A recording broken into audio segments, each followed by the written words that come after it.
থেকে নেব না। ম্যাডাম আপনি স্টার্ট করতে পারেন। Thank you madam. Okay, good evening student, sound clear আছে?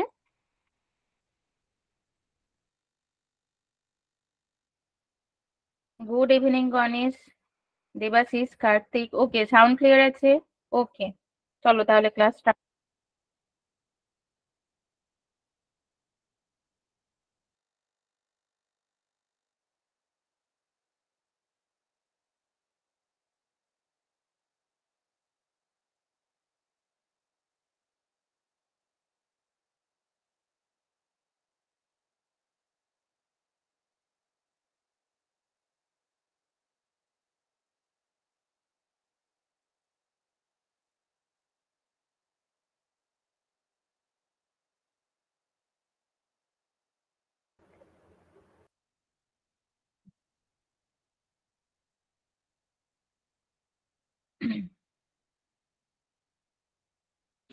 আচ্ছা দেখো, আজকে আমি তোমাদের যে টপিকটার উপর ডিসকাস করব সেটা এখানে দেওয়া আছে, unit and measurement.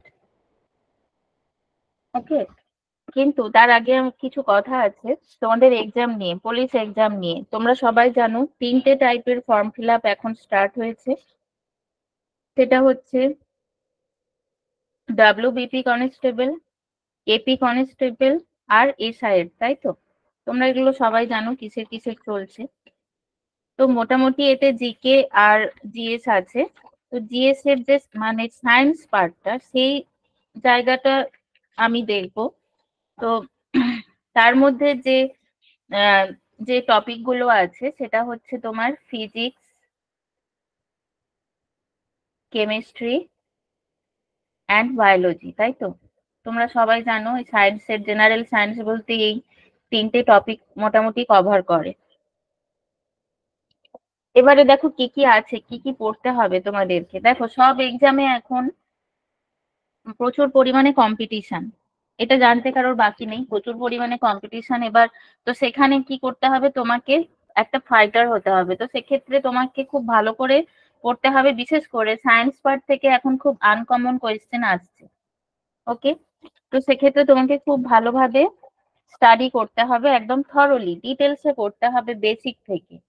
Just one liner পড়ে নিলে কিন্তু হবে না, কারণ তুমি ওয়ান লাইনার পড়লে ইনফরমেশন তোমার কাছে খুব কম থাকবে। তো সেক্ষেত্রে তোমাকে খুব ডিটেলসে স্টাডিটা করতে হবে। এবার দেখো, সিলেবাস সম্বন্ধে একটু বলে দিই। দাঁড়াও, কেউ কিছু কমেন্ট করলে কিনা আমি একটু জয়েন করে নিই। তোমাদের সাইড থেকে মেবি মিউট আছে।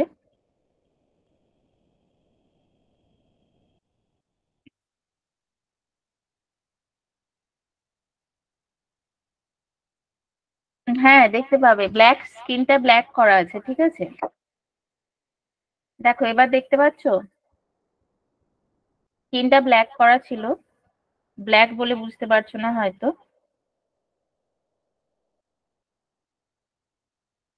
ওকে, দেখো সিলেবাসে কি কি আছে। যদি কেমিস্ট্রি বলি, প্রথমেই আছে পদার্থ। ইম্পর্টেন্ট চ্যাপ্টার গুলো আমি বলছি অবশ্যই। পরমাণুর গঠন,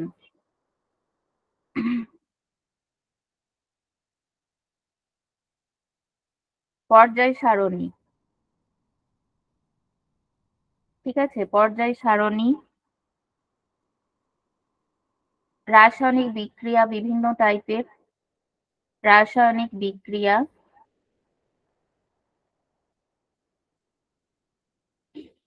তারপর তোমার হাইড্রোজেন সম্বন্ধে আমাদের কিছু জানতে হবে, হাইড্রোজেন, হিলিয়াম, এই গ্যাসগুলোর সম্বন্ধে।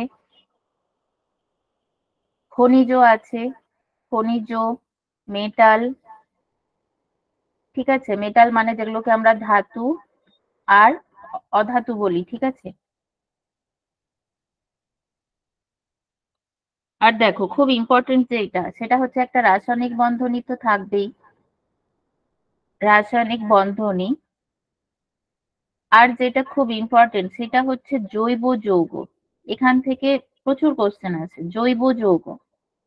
অ্যান্ড 9 নম্বর হচ্ছে আমাদের দৈনন্দিন জীবনে রসায়ন, আমাদের দৈনন্দিন জীবনে রসায়ন, ঠিক আছে।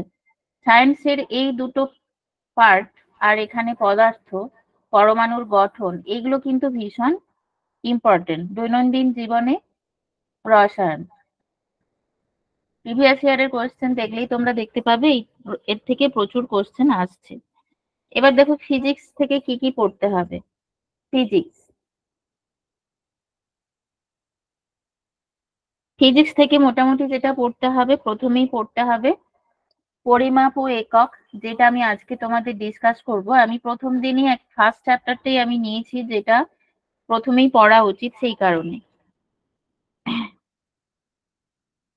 আচ্ছা, স্থিতি গতি,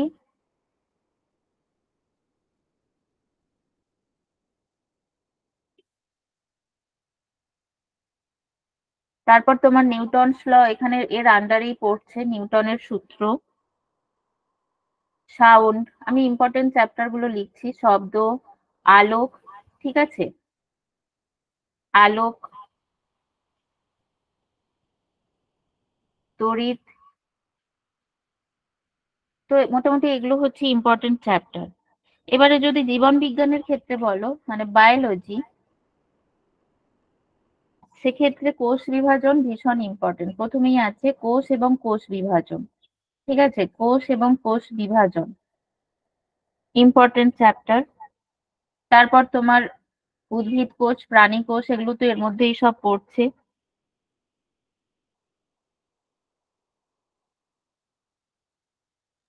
দেখা যাচ্ছে না? দেখা যাচ্ছে তো? দেখা যাচ্ছে, তোমরা লেট করে জয়েন করো, ঠিক আছে। এখানে আমরা বায়োলজিতে আমরা কি কি পড়বো দেখো, এখানে আমরা নিউট্রিশন পড়বো, পুষ্টি, ঠিক আছে। পুষ্টির আন্ডারে, নিউট্রিশনের আন্ডারে যে কি কি পড়ে, বিভিন্ন টাইপের খনিজ মৌল, ভিটামিন, যেগুলো আমাদের শরীরের পক্ষে খুব উপকারী, এগুলো খুব ইম্পর্টেন্ট, পরীক্ষাতে আসে। তারপর তোমার মানব শরীরের সমস্ত কিছু প্রক্রিয়া, মানব শরীরের সমস্ত কিছু প্রক্রিয়া,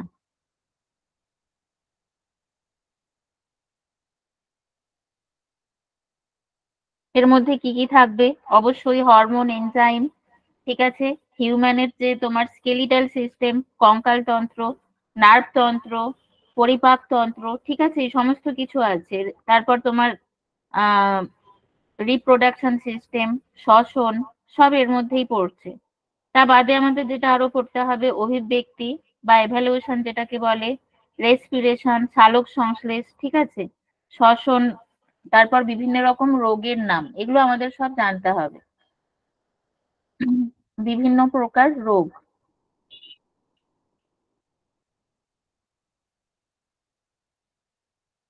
সালোক সংশ্লেষ, মোটামুটি এগুলো হচ্ছে তোমাদের ইম্পর্টেন্ট চ্যাপ্টার। এর মধ্যে থেকে জেনারেল সায়েন্সের সব কোয়েশ্চেন এদিক ওদিক থেকে আসে। আচ্ছা, দেখা তো যাচ্ছে, আমি দেখছিলাম, দেখা যাচ্ছে, তোমরা দেখো একটু, তোমাদের নিজেদের কোনো সমস্যা হতে পারে। আচ্ছা, দেখো আমি এবারে ক্লাসটা স্টার্ট করছি টপিকে গিয়ে। দেখো পরিমাপ, পরিমাপ ব্যাপারটা এসেছে কিভাবে। ধরো তুমি বাজারে গেলে, ঠিক আছে, তুমি বাজারে গিয়ে বললে আমাকে 5 আলু দাও, বললে, তো 5 বললে কি বুঝতে পারে, 5টি বুঝতে পারে, ঠিক আছে, 5 গ্রাম বুঝতে পারে, 5 কেজি, এইরকম। তো তার মানে আমাদের কি দরকার, যখন আমরা একটা কোয়ান্টিটি ইউজ করছি, তার সাথে এমন একটা কিছু দরকার যেটা এইটাকে কি করবে, ডিফাইন করবে, যেটা এটাকে ডিফাইন করবে, ঠিক আছে, ডিফাইন করবে। তাহলে দেখো আমি যদি এখানে এবারে বলি 5 কেজি আলু দাও, 5 কেজি আলু, তাহলে পরিমাণটা বোঝাতে পারছি, তাহলে আমি পরিমাপটা কি বোঝাতে পারছি ঠিক করে, রাইট। তাহলে দেখো আমি এখানে আমার কি এলো, তাহলে পরিমাপের সাথে ইউনিট, পরিমাপের সাথে তাহলে ইউনিট এলো, তাই তো, পরিমাপ, তার সাথে কি এলো, সাথে ইউনিট।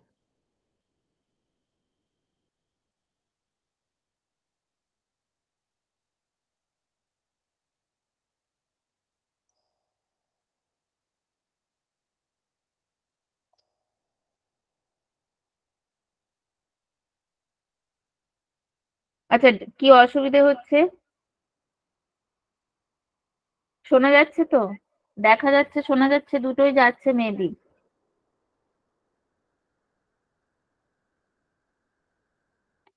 চলো, দেখো ইউনিটে যখন আমরা পড়বো তখন এখানে আমরা একটা ইম্পর্টেন্ট টার্ম জানবো, সেটা হচ্ছে প্রাকৃতিক রাশি। সেটা কি? প্রাকৃতিক রাশি, এই যে পরিমাপ এবং তার একক, এগুলো আমরা আমাদের দৈনন্দিন জীবনে ব্যবহারের কাজেই আহ ব্যবহার করব, ঠিক আছে? দৈনন্দিন জীবনেই লাগে আমাদের, সেই কারণে এই চ্যাপ্টারটা ভীষণ ইম্পর্টেন্ট। এবার প্রাকৃতিক রাশি কাদের আমরা ইউনিট গুলো দেখব। পরিমাপযোগ্য যে কোনো প্রাকৃতিক বিষয়কেই বলা হচ্ছে প্রাকৃতিক রাশি, ঠিক আছে? পরিমাপযোগ্য যে কোনো বিষয়কেই বলা হচ্ছে প্রাকৃতিক রাশি। যেমন ধরো কি, আমরা বস্তুর দৈর্ঘ্য মেজার করি, তাই তো? ভর মাপি, ক্ষেত্রফল, আয়তন, তাই তো? এগুলো আমরা মেজার করি। ধরো আমি একটা আয়তঘনক আঁকছি, আয়তঘনক,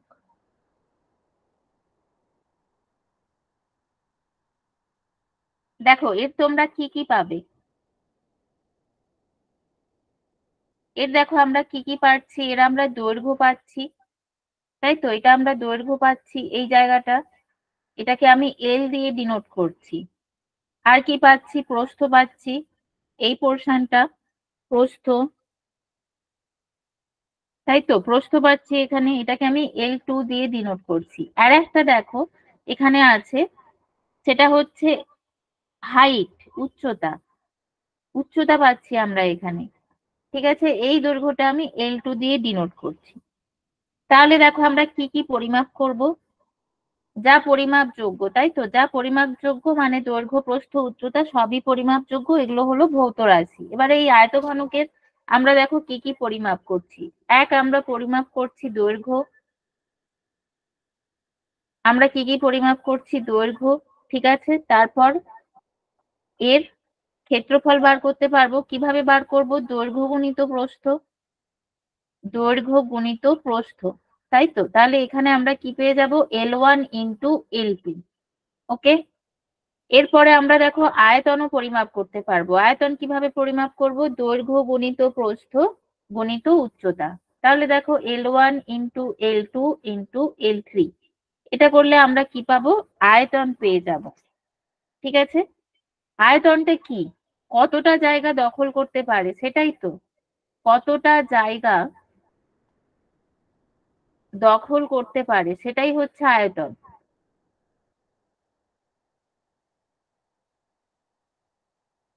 ঠিক আছে? তাহলে কি বললাম? ভৌত রাশি কি? যা আমরা পরিমাপ করতে পারি তাকে আমরা বলছি ভৌত রাশি। এবার দেখো ভর, এই যে ভর, এটা কি? ভরটা হচ্ছে, আমরা বলতে পারি কতটা পরিমাণ জড় পদার্থ আছে। ভরকে আমরা কি বলতে পারি? কতটা পরিমাণ, কতটা পরিমাণ জড় পদার্থ আছে, তাই তো? কতটা পরিমাণ জড় পদার্থ আছে, আমরা ভরকে এইভাবে ডিফাইন করতে পারি। এবার দেখো পরিমাপযোগ্য নয় কারা তাহলে? আমি তো তখন থেকে বলে যাচ্ছি যাদেরকে আমরা পরিমাপ করতে পারি। পরিমাপযোগ্য নয় তাহলে কারা? এরকম কি আছে? কি কি হতে পারে? পরিমাপযোগ্য নয় কারা, বলতে পারবে কেউ?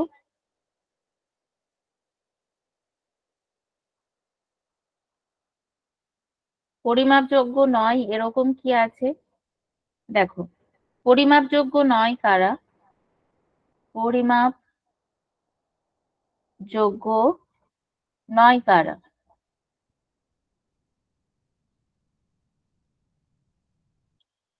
এখানে আমরা কি কি বলতে পারি? আবেগ,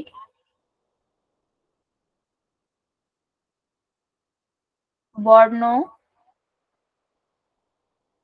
গন্ধ, তাই তো? তার মানে এরা কি? এরা ভৌত রাশি নয়, ঠিক আছে? এরা ভৌত রাশি নয় কিন্তু।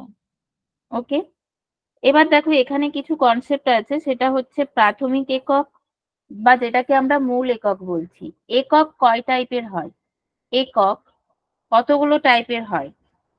একটা হচ্ছে প্রাথমিক একক আর একটা হচ্ছে লব্ধ একক। প্রাথমিক একক আর একটা হচ্ছে লব্ধ একক, রাইট? দেখো, তাহলে দেখো প্রাথমিক একক আমরা কাদেরকে বলবো? যারা একে অপরের উপর নির্ভরশীল নয়, নির্ভরশীল নয়, ঠিক আছে? সেই কারণে এদেরকে আবার কি বলা হয়? মূল এককও বলা হয়, মূল একক। ওকে, মূল এককও বলা হয় এদেরকে, নির্ভরশীল নয়। কিন্তু লব্ধ একক কি? এরা নির্ভরশীল। এরা কি থেকে তৈরি হয়? মূল একক থেকে এরা তৈরি হয়, মূল একক থেকে এরা কিন্তু তৈরি হচ্ছে। ওকে, কিরকম ব্যাপারটা? তাহলে এক্সাম্পল দিয়ে একটা, আমি কি বললাম? একক দুই প্রকার, প্রাথমিক একক এবং লব্ধ একক। প্রাথমিক একক কি? যারা একে অপরের উপর নির্ভরশীল নয়, তাদেরকে আমরা বলছি প্রাথমিক একক। যেমন দেখো, এখানে উদাহরণ হিসেবে কি বলতে পারি? প্রাথমিক এককের উদাহরণ দৈর্ঘ্য, ভর, সময়, এগুলো হলো প্রাথমিক একক। ঠিক আছে, দৈর্ঘ্য, ভর, সময়, এগুলোকে আমরা বলতে পারি প্রাথমিক একক। তাহলে লব্ধ একক কোনগুলো? এইগুলো থেকে যারা তৈরি হবে। যেমন ধরো আমি বললাম লব্ধ একক হচ্ছে, একটা হলো বেগের একক।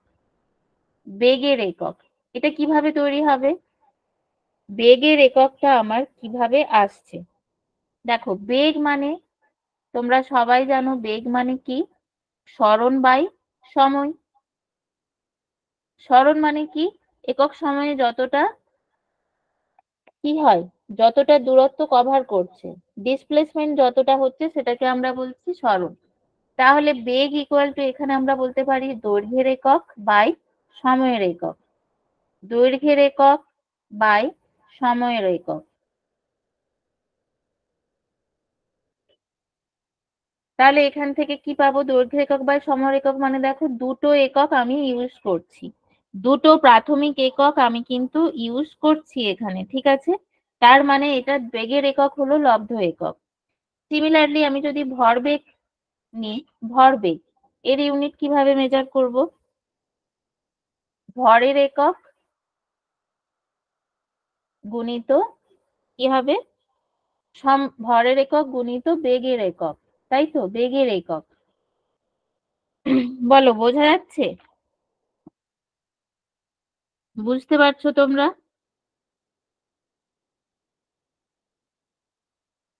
দেখো, তাহলে আমরা ভৌত পরিমাণ যে পাচ্ছি, ভৌত পরিমাণ যে আমরা পাচ্ছি, সেটা তাহলে আমরা কিভাবে বলতে পারি? ভৌত পরিমাণ যেটা পাচ্ছি সেটা কি? একটা হচ্ছে সংখ্যা সূচক মান, সংখ্যা সূচক মান গুণিত আমি কি বলতে পারি? একক। সংখ্যা সূচক মান মানে এখানে আমি কি বসাতে পারি? 5 ইউনিট বসাতে পারি কিলোগ্রাম, তাই তো? এর ধরো 6, যদি আমি 6 মিটার নিই, 6 হচ্ছে সংখ্যা সূচক মান, এর সাথে ইউনিটটা হচ্ছে কি? মিটার। এই যে এককটা, এটা কিন্তু গুণ অবস্থায় থাকে। এই যে এককটা, এটা কিন্তু গুণ অবস্থায় থাকে। কেন গুণ অবস্থায় বলছি? মানে ধরো আমরা একটা পরিমাণকে, একটা বেসিক পরিমাণকে 1 কেজি ধরছি, সমস্ত মানুষ সমস্ত জায়গায় একটা নির্দিষ্ট পরিমাণ ভরটাকেই 1 কেজি ধরছে। ওকে, তাহলে এর যখন আমি 5 গুণ নিচ্ছি, তখন আমরা সেইটাকে কি বলবো? 5 কেজি। সেম ভাবে ধরো এই ডিস্টেন্সটা, এটা হলো 1 মিটার। এই যে এই ডিস্টেন্সটা, এই দৈর্ঘ্যটা, অল ওয়ার্ল্ডে, সমস্ত দেশে সমস্ত মানুষ এই দৈর্ঘ্যটাকেই 1 মিটার স্ট্যান্ডার্ড হিসেবে ধরবে। তাহলে এর যখন আমি 6 গুণ নেব, তখন সেটা হয়ে যাবে 6 মিটার, তাই তো? তার মানে প্রত্যেকটা ইউনিট গুণ অবস্থায় থাকে কোয়ান্টিটির সাথে। সংখ্যাসূচক মান যেটা, সেটাকে বলছি কোয়ান্টিটি, ঠিক আছে? তো গুণ অবস্থায় থাকছে, এটাই হচ্ছে বলার। দেখো, নেক্সট হচ্ছে এখানে আমি দিয়ে রেখেছি ইংলিশ ভার্সন, বেঙ্গলি ভার্সন, যেটা যার সুবিধে সে সেটাই পড়বে। ঠিক আছে, যেগুলো আমি এতক্ষণ বললাম সেগুলো স্লাইডে দেওয়া আছে। আচ্ছা, এবার দেখো নেক্সট যেটা বলবো সেটা হচ্ছে এই যে ইউনিট গুলো, ইউনিটের আমাদের কয়েকটা সিস্টেম আছে। ঠিক আছে, ইউনিটের কয়েকটা সিস্টেম আছে। জেনারেলি আমরা যেগুলো ইউজ করি সেটা হচ্ছে সিজিএস সিস্টেম। এখানে দাঁড়াও, ছক করে দেওয়া আছে, আমি দেখিয়ে দিচ্ছি। দেখো সিজিএস সিস্টেম, সিজিএস সিস্টেম, এই যে লেটার গুলো, এগুলো আমি কোথায় থেকে পাচ্ছি? এই যে লেটার গুলো আমি ইউজ করছি কি থেকে? দেখো দৈর্ঘ্যের ইউনিট, দৈর্ঘ্য ইউনিট হচ্ছে সেন্টিমিটার, এই সেন্টিমিটারের সিটা এখানে ইউজ হয়েছে। মাস, মাসের ইউনিট হচ্ছে গ্রাম, এই যে গ্রামের জি সেটা এখানে ইউজ হয়েছে। অ্যান্ড সেকেন্ডের টাইমের ইউনিট সেকেন্ড, এস এখানে ইউজ হয়েছে, সিজিএস ইউনিট। ঠিক আছে, এফপিএস একটা ব্রিটিশ সিস্টেম। এখানে দেখো এফপিএস এর লেন্থ মানে দৈর্ঘ্য ফুট, মাস, মাসের ইউনিট হচ্ছে পাউন্ড, টাইমের ইউনিট হচ্ছে সেকেন্ড। এর প্রত্যেকটার প্রথম লেটার এফপিএস পদ্ধতিতে ইউজ করা হয়েছে। এবার দেখো নেক্সট হচ্ছে এমকেএস। ঠিক আছে, নেক্সট হচ্ছে এমকেএস। এমকেএস প্রসেসটাকে কি বলা হচ্ছে? এখানে লেন্থের ইউনিট মিটার, মাস হচ্ছে কিলোগ্রাম, টাইম হচ্ছে সেকেন্ড। তো আমাদের পরীক্ষাতে কোশ্চেন কিরকম আছে, কোনো একটা রাশির সিজিএস সিস্টেমে বা এমকেএস বা এসআই পদ্ধতিতে কি, সেটা কিন্তু জানতে চাই। ঠিক আছে, সেটা জানতে চাই। এবার দেখো এখানে ভেরি ইম্পর্টেন্ট একটা পয়েন্ট যেটা বলবো সেটা হচ্ছে আমরা জেনারেলি যেটা ইউজ করি সেটা হচ্ছে এসআই পদ্ধতি। ঠিক আছে, জেনারেলি আমরা যেটা ইউজ করি সেটা হচ্ছে এসআই পদ্ধতি। দেখো এই যে এসআই পদ্ধতি, এটা কোথায় থেকে এসেছে? এই এসআইটা হলো আন্তর্জাতিক পদ্ধতি, অল ওয়ার্ল্ডে ইউজ হয়, যাতে কোনো অসুবিধে না হয়। এটা হচ্ছে আন্তর্জাতিক পদ্ধতি।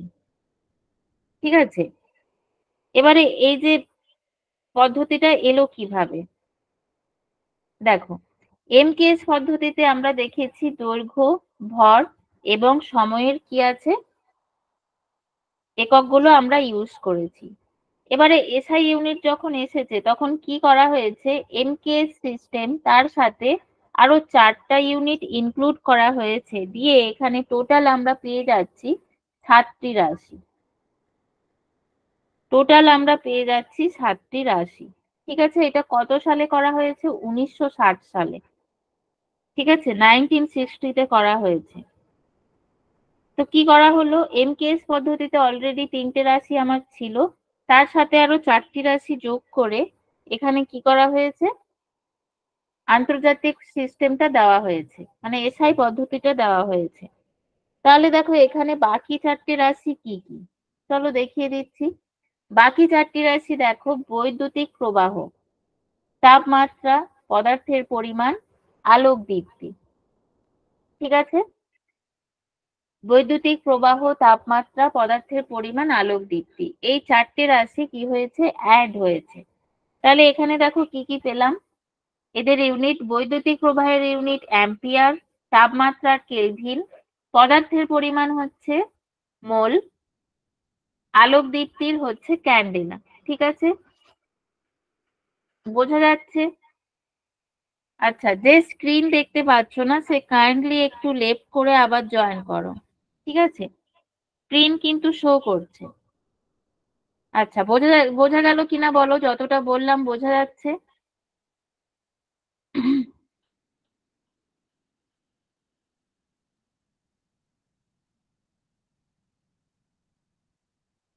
ওকে, চলো নেক্সট। দেখো আমি দৈর্ঘ্যের ইউনিটে এবারে আসবো। ঠিক আছে, এখানে দেখো কয়েকটা আমি ভৌত রাশির এখানে ইউনিট দিয়ে রেখেছি, এসআই ইউনিট এবং সিজিএস ইউনিট। ঠিক আছে, ছকে এখানে দেওয়া আছে। এগুলো তোমাদেরকে কি করতে হবে? একটু মনে রাখতে হবে, আরো তোমরা ভালো করে বুঝতে পারবে যখন এই যে চ্যাপ্টার গুলো সব পড়া হয়ে যাবে। ঠিক আছে, মানে স্থিতিগতি, তারপর তড়িতের চ্যাপ্টারটা, এগুলো যখন পড়া হয়ে যাবে তখন তোমরা এই ইউনিট গুলো আরো ভালোভাবে মনে রাখতে পারবে। ঠিক আছে, চলো, এখানে দেখো বেশ কিছু ফিজিক্যাল ইউনিট দেওয়া আছে, মানে ভৌত রাশি কিছু দেওয়া আছে, সেগুলো কিভাবে এলো সেগুলো এখানে সব ডিটেলসে দেওয়া আছে। যেমন ধরো এরিয়া, আমি যদি এরিয়া বলি মানে ক্ষেত্রফল, সেটা আমি কিভাবে ক্যালকুলেট করব? ক্ষেত্রফলটা আমি দৈর্ঘ্য ইন্টু প্রস্থ এইভাবে ক্যালকুলেট করব, তাই তো? সেটাই এখানে দেওয়া আছে, লেংথ ইন্টু ব্রেথ। ঠিক আছে, ভলিউমটা ভাবে করব? দৈর্ঘ্য ইন্টু প্রস্থ ইন্টু উচ্চতা, সেগুলোই এখানে দেওয়া আছে। ঠিক আছে, এবার নেক্সট দেখো মাস বাই ভলিউম, কার? মাস ডেনসিটি মানে ঘনত্বের ইউনিট। ঘনত্বের ইউনিট, ঘনত্ব কাকে বলে? একক আয়তনের ভরকে ঘনত্ব বলে, তাই তো? একক আয়তনের ভরকে ঘনত্ব বলছে। হ্যাঁ রুনা, কি কোশ্চেন আছে বলো? একক আয়তনের ভরকে বলছে ঘনত্ব। ঠিক আছে, সেই কারণে এটা হয়ে যাচ্ছে মাস বাই ভলিউম। ওকে, সেই কারণে এটা হয়ে যাচ্ছে মাস বাই ভলিউম।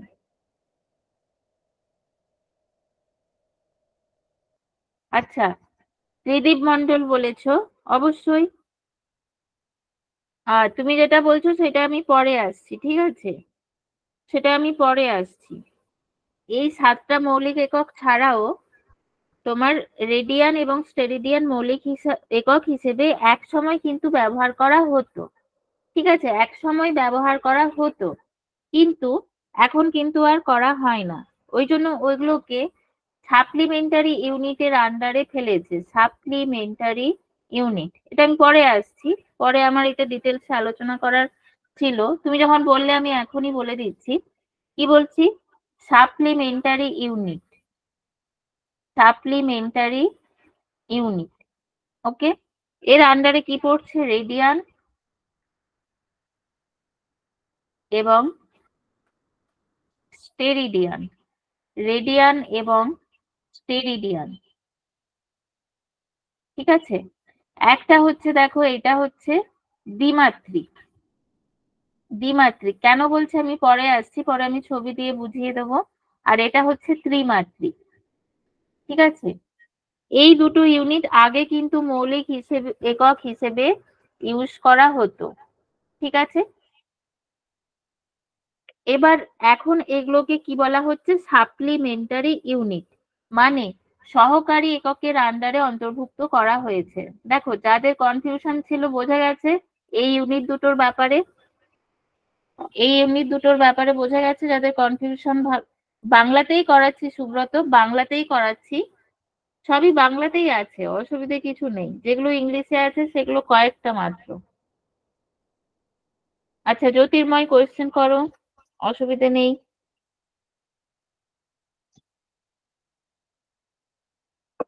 ঠিক আছে, চলো নেক্সট দেখো, ইউনিট অফ লেংথ পড়াবো। ঠিক আছে, ইউনিট অফ লেংথ। এবারে প্রথমে যেটা আমি পড়াবো ছোট ইউনিট গুলো, স্মলেস্ট ইউনিট অফ লেংথ। ছোট ইউনিট গুলো আমি পড়াচ্ছি প্রথমে, দেখো। তারপরে পড়াবো বৃহৎ দৈর্ঘ্যের যে ইউনিট সেইগুলো। প্রথমে ছোট একক, তারপরে বড় একক গুলো আমি বলছি। ঠিক আছে, দেখো ছোট একক গুলো আমরা কি জন্য ইউজ করব সেটা প্রথমে বলি। আচ্ছা, এসআই পদ্ধতিতে সিজিএস এর একক কি? মানে কোশ্চেনটা আমি বুঝতে পারলাম না। এসআই পদ্ধতিতে সিজিএস এর একক কি? আমি বুঝতে পারলাম না ভাই, তুমি আরো একটু ভালোভাবে কোশ্চেনটা করো। আচ্ছা, দেখো ছোট একক আমরা কি কারণে ব্যবহার করি? ছোট দৈর্ঘ্য পরিমাপ করতে, অবভিয়াসলি ছোট দৈর্ঘ্য পরিমাপ করতে। এবার এই যে ছোট দৈর্ঘ্য মানে এটা কাদের? ছোট দৈর্ঘ্য আমরা কাদের কোন ক্ষেত্রে মেজার করি? দেখো যেগুলো আমরা মাইক্রোস্কোপে দেখি। ঠিক আছে, মাইক্রোস্কোপে যেই সব বস্তুকে দেখতে হয় তাদের দৈর্ঘ্য অনেক ছোট, তাদের সাইজ প্রচুর ছোট, সেগুলোকে আমরা ছোট ইউনিট দ্বারা সেগুলোর লেন্থ আমরা প্রকাশ করি। যেই তোমরা শুনে থাকবে ন্যানোমিটার, মাইক্রোমিটার, এগুলো কি? এগুলো অনেক ছোট ছোট, অনেক ছোট ছোট দৈর্ঘ্যের এখানে ব্যাপার আছে। যেমন ধরো তুমি যদি নিউক্লিয়াস, একটা অণু ধরো, ধরো একটা অণু, ঠিক আছে? অণু কি নিয়ে তৈরি? পরমাণু নিয়ে। অণু কি নিয়ে তৈরি? পরমাণু নিয়ে, তাই তো? তো এবার দেখো, পরমাণু, তার মধ্যে কি আছে? নিউক্লিয়াস আছে। নিউক্লিয়াস, তার মানে নিউক্লিয়াসের সাইজ কি আরো ছোট, ঠিক আছে? এখানে কি হচ্ছে? সাইজ কমছে, নিউক্লিয়াসের সাইজ আরো ছোট। তাহলে দেখো, একটা পরমাণু, তার আমরা ব্যাসার্ধ বা ব্যাস যেটাই মেজার করি, আমরা কি দিয়ে মেজার করি? আমরা মেজার করি অ্যাংস্ট্রম, ঠিক আছে? Angstrom unit. আমি পরে এগুলো সম্বন্ধে আরো আসছি। ছোট দৈর্ঘ্য আমরা কেন কেন ব্যবহার করি, তার জন্য আমি এগুলো বলছি। নিউক্লিয়াসের আমরা কি ব্যবহার করি? তার চেয়েও ছোট দৈর্ঘ্য ফার্মি। তার চেয়েও ছোট দৈর্ঘ্য আমরা ফার্মি ইউজ করি। এবার বলবে অণু। অণুর সাইজ পরমাণুর চেয়ে বড়, একদম ঠিক আছে, বড়ই হয়। অণুর তাহলে সাইজটা আমরা কিভাবে মেজার করব? অণু, অণুর সাইজটাও আমরা কিন্তু অ্যাংস্ট্রম এ মেজার করি, তারপর পরমাণুর সাইজ অ্যাংস্ট্রম এ মেজার করি, কিন্তু নিউক্লিয়াস এত ছোট যে আমরা ফার্মিতে মেজার করি, ঠিক আছে? ফার্মিতে আমরা মেজার করছি। দেখো, তাহলে এবার ইউনিটের ব্যাপারটা বলি, কি কি ইউনিট আছে। আচ্ছা প্রীতম, আমি জানি না, অনেকে ব্ল্যাক স্ক্রিন প্রেফার করে, আমার ম্যাক্সিমাম স্টুডেন্ট, সেই কারণে আমি ব্ল্যাকেই করে রাখি। নেক্সট টাইম তুমি যখন কখনো ক্লাস করলে বলো, আমি তখন হোয়াইট করে দেবো,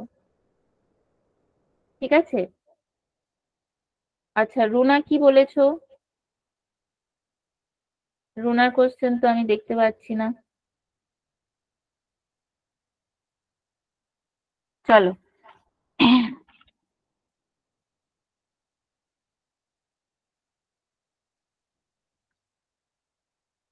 আচ্ছা দেখো, ফার্স্ট যে ইউনিটটা আমি বলবো, পড়াশোনা একটু বোঝো ভালো করে, এত বেশি না কমেন্ট করে। ফার্স্ট যেটা বলবো, দেখো, মাইক্রন। মাইক্রন, পরীক্ষায় এগুলো ভীষণ ভাবে আসে। এর প্রতীক কি? এইভাবে দেওয়া হয়, মিউ। এর প্রতীক দেখো, 1 মাইক্রন মানে 10⁻⁻6 মিটার, ঠিক আছে? 10⁻⁻6 মিটার। তার মানে দেখো, এটাকে আমরা এইভাবে লিখতে পারি, একের পিঠে কটা শূন্য? 6টা শূন্য, রাইট? একের পিঠে 6টা শূন্য। তাহলে কত হলো এটা? একক, দশক, শতক, হাজার, অযুত, লক্ষ। মানে দেখো, 1 মাইক্রন মানে কি? 10 লক্ষ ভাগের 1 ভাগ, ঠিক আছে? দেখো, এরকম যদি একটা আমি রেখা টানি, এটা ধরো ধরে নিলাম আমি 10 লক্ষ। 10 লক্ষ কি? মিটার, ঠিক আছে? 1 মাইক্রনটা কি? 1 মাইক্রনটা কি? এই 10 লক্ষ মিটারের 1 ভাগ। বুঝতে পারছো? এগুলোকে যদি আমি 10 লক্ষটা আমি যদি ডিভিশন দিই, এখানে আমি যদি 10 লক্ষটা ডিভিশন করি, ঠিক আছে, তার 1 ভাগ, এই পুচকি একটি ভাগ হয়ে যাবে তোমার 1 মাইক্রন। 1 মাইক্রন, ঠিক আছে? দেখো, এবার এগুলো আমরা কোন কাজে ব্যবহার করি? আণুবীক্ষণিক বস্তুর আকার মাপার জন্য। আণুবীক্ষণিক বস্তু আকার মাপার জন্য। কেউ লেট করবে না, এরপর কিন্তু আর একটা চ্যাপ্টার আছে আণুবীক্ষণিক বস্তুর আকার মাপার জন্য, ঠিক আছে? এরপর আর একটা চ্যাপ্টার আছে কেমিস্ট্রির। ওকে, চলো নেক্সট দেখো, ন্যানোমিটার। ন্যানোমিটার, ঠিক আছে, এটা কি? এনএম দিয়ে আমরা এটাকে ডিনোট করি, এনএম, ঠিক আছে? প্রতীকটা হচ্ছে NM. 1 nanometre equal to 10⁻⁻9 metre. এটাও কিন্তু সেম, আমরা ওইভাবেই বলতে পারি, কি? যে একের পিঠে যদি আমি কি দিই? 9টা শূন্য দিই। 9টা শূন্য যদি আমি দিই, তাহলে এতগুলো ভাগের 1 ভাগ হচ্ছে 1 ন্যানোমিটার, ঠিক আছে? এর দ্বারা আমরা কি মাপি, কি মেজার করি? এর দ্বারা আমরা আলোর তরঙ্গ দৈর্ঘ্য মেজার করি। আলোর তরঙ্গ দৈর্ঘ্য, ঠিক আছে, আলোর তরঙ্গ দৈর্ঘ্য আমরা মেজার করছি। ওকে,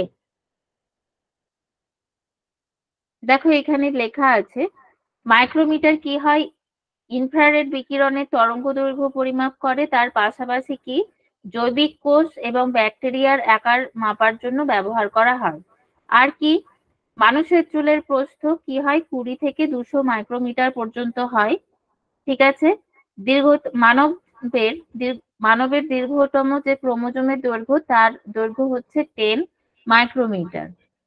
ওকে, আচ্ছা এই যে তরঙ্গ দৈর্ঘ্য মাপা হয় বললাম, তরঙ্গ দৈর্ঘ্য বলতে আমাদের দেখো মাথায় তরঙ্গ মানে এরকম একটা ঢেউ খেলানো একটা আকৃতি চোখের সামনে ভেসে ওঠে, তাই তো?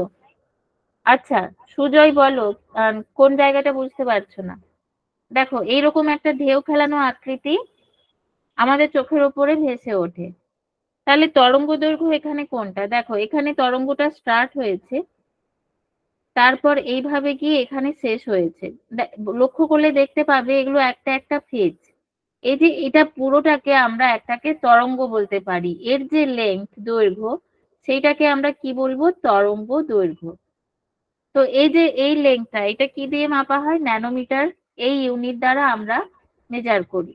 ঠিক আছে, এই ইউনিট দ্বারা আমরা মেজার করি। আচ্ছা, এবার নেক্সট দেখো অ্যাংস্ট্রম। 1 অ্যাংস্ট্রম ইকুয়াল টু দেখো 10⁻⁻10 মিটার। এই যে অ্যাংস্ট্রমকে দেখো আমরা এইভাবে লিখি, এইভাবে আমরা এর প্রতীকটা লিখি অ্যাংস্ট্রম।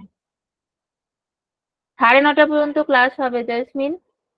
লতা তুমি কোন জায়গাটা বুঝতে পারছো না একটুখানি বলবে? স্লাইড দেখতে পাচ্ছ তো? আমাকে দেখে কি হবে? দেখো 1 angstrom equal to 10⁻⁻10 metre. Okay, 1 angstrom equal to 10⁻⁻10 metre. এটা কি কাজে ব্যবহার করা হয় আমি বলেছি একটু আগেই, এটাও আলোক রশ্মির দৈর্ঘ্য মাপার জন্য ব্যবহার করা যায়। আলোক রশ্মির দৈর্ঘ্য, ঠিক আছে। তারপর আমরা এখানে কি করতে পারি? পরমাণুর ব্যাসার্ধ এই ইউনিটে মেজার করি, পরমাণুর ব্যাসার্ধ। তো এগুলো হচ্ছে কিন্তু ভীষণ ইম্পর্টেন্ট, এগুলো সম্বন্ধে জানতে হবে সবাইকে। এবার দেখো নেক্সট হচ্ছে পিকোমিটার। পিকোমিটার, পিকোমিটার একে আমরা প্রতীকী চিহ্ন কি ইউজ করি? পিএম। ওকে, আচ্ছা ন্যানোমিটার আর একবার বলবো। ওকে, দেখো ন্যানোমিটারটা কি? 1 ন্যানোমিটার ইকুয়াল টু 10⁻⁹ মিটার। তার মানে কি একের পিঠে আমি যদি 9টা শূন্য বসাই, ঠিক আছে, একের পিঠে আমি যদি 9টা শূন্য বসাই, অতগুলো ভাগে আমি যদি ভাগ করি কোনো 1 মিটারকে, আমরা যদি অতগুলো ডিভিশন করি, সেই ডিভিশনের 1 ভাগ হবে 1 ন্যানোমিটার। এইভাবে মনে রাখতে হবে, ঠিক আছে, এইভাবে মনে রাখতে হবে, তাহলে সহজ হবে, শুধু যন্ত্রের মতো মুখস্থ করে যাবে না। 1 মাইক্রন মানে কি? 10⁶ মিটার। মানে আমি যদি একের পিঠে 6টা শূন্য বসাই, অতগুলো যদি আমি ভাগ করি 1 মিটারকে, তার 1 ভাগ। এইভাবে এইভাবে পড়বে যখন, এইভাবে মনে রাখবে ব্যাপারগুলোকে, আর কিছু না। আচ্ছা 1 পিকোমিটার ইকুয়াল টু দেখো 10⁻⁻12 মিটার। এটা কি কাজে লাগে? অণু পরমাণুর ব্যাসার্ধ পরিমাপে, অণু পরমাণুর ব্যাসার্ধ পরিমাপে ব্যবহার করা হয়। ঠিক আছে, সেম ভাবে আছে কি ফার্মি। ফার্মি এটাকে আমরা FM দিয়ে ডিনোট করি। ওকে, 1 ফার্মি ইকুয়াল টু 10⁻⁻15 মিটার। এটা দিয়ে কি করা হয়? আমি কি বলেছিলাম? পরমাণুর কেন্দ্রের ব্যাস মাপা হয়, তার মানে নিউক্লিয়াসের ব্যাস, নিউক্লিয়াসের নিউক্লিয়াসের ব্যাস, ওকে, মেজার করা হচ্ছে। এখানে দেখো দেওয়া আছে ফার্মিকে আমরা আর একটা নামেও বলতে পারি ফেমটোমিটার। ঠিক আছে, এটা কি 10⁻⁻15 মিটারের সমান। ওকে, হালকা নিউক্লিয়াস থেকে ভারী নিউক্লিয়াস, যে কোনো নিউক্লিয়াসের আমরা কি করি? ব্যাস এই ইউনিটটা দিয়ে মাপি। তার কারণ কি? 4 থেকে 15 ফার্মির মধ্যে এই ব্যাসের লেন্থটা থাকে। আচ্ছা, বোঝা গেছে সবার। এবার দেখো নেক্সট যেটা করব সেটা হচ্ছে, আমি তো বলে দিলাম এতক্ষণ ছোট ইউনিট গুলো বলেছি, এবারে কি কি বলবো? বৃহৎ একক যেগুলো, বৃহৎ একক। ঠিক আছে, বৃহৎ বললে ভুল হবে, অতি বৃহৎ একক।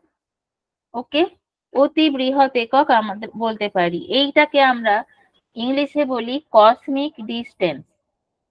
কসমিক ডিস্টেন্স কেন? সৌরজগতে যা কিছু আছে, বলতে পারো ইউনিভার্সে যা কিছু আছে, সবকিছু আমরা এই বৃহৎ এককগুলো দিয়ে মেজার করি। এই বৃহৎ এককগুলো দিয়ে মেজার করি, ঠিক আছে? দেখো, 1 অ্যাস্ট্রোনমিক্যাল ইউনিট, ঠিক আছে, যেটাকে AU দিয়ে ডিনোট করা হয়।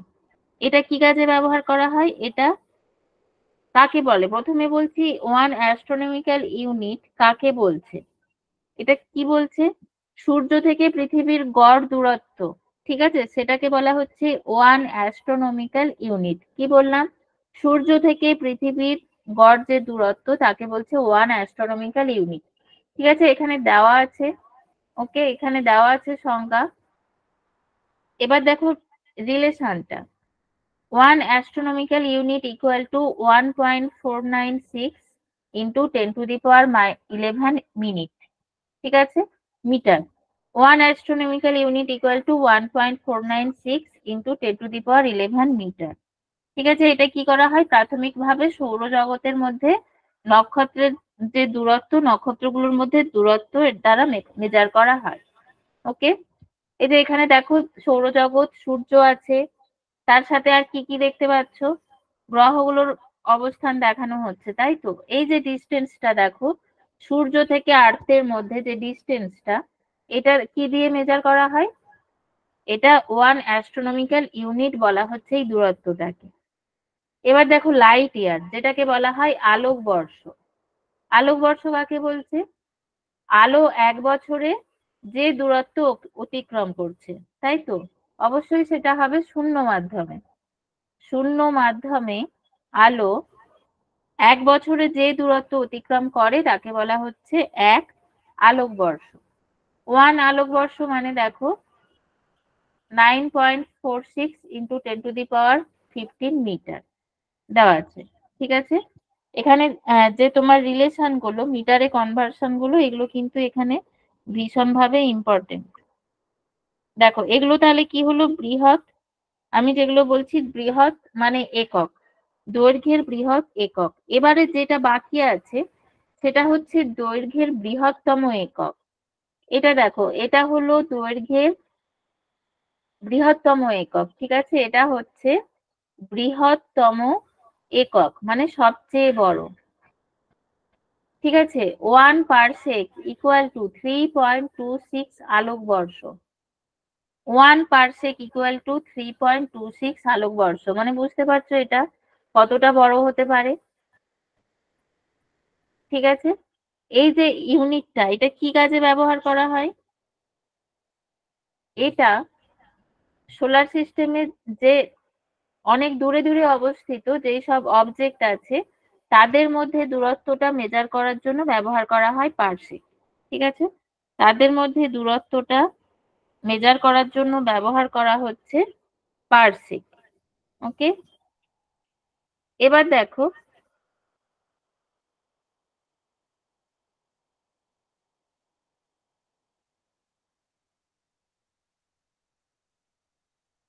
দেখো মেজারমেন্ট অফ মাস, দৈর্ঘ্যের এককগুলো শেষ হলো। এবারে মাস, মাসের ইউনিট কি?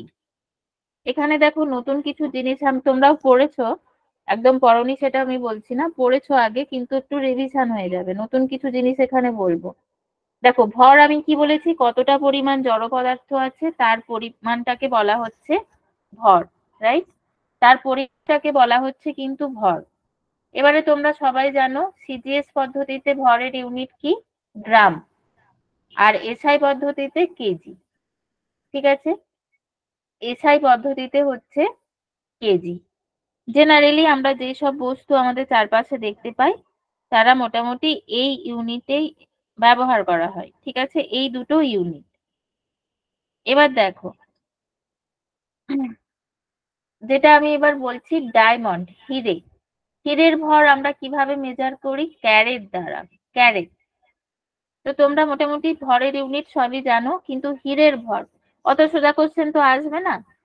তার জন্য আমাদেরকে এই আনকমন জিনিসগুলো পড়তে হবে। হীরার ভর আমরা কিভাবে মেজার করি? এর ইউনিট হচ্ছে ক্যারেট। 1 ক্যারেট ইকুয়াল টু দেখো 200 মিলিগ্রাম। ওকে, দেখো এখানে একটা ছবি রেখেছিলাম আমি, এই ছবিটা দেখো। এখানে দেখো, ভালো করে দেখলে বুঝতে পারবে যেগুলো খুব ছোট ক্যারেট, মানে দেখো 0.20 ক্যারেট, এই জায়গাটা এখানে দেখতে পাচ্ছ ডায়মন্ডের সাইজটা প্রচুর ছোট, তাই তো? তারপর দেখো এই যে এই সাইজটা, এটা তার চেয়ে বড়, এর ক্যারেটও বেশি। তারপরের সাইজ এটা, ঠিক আছে?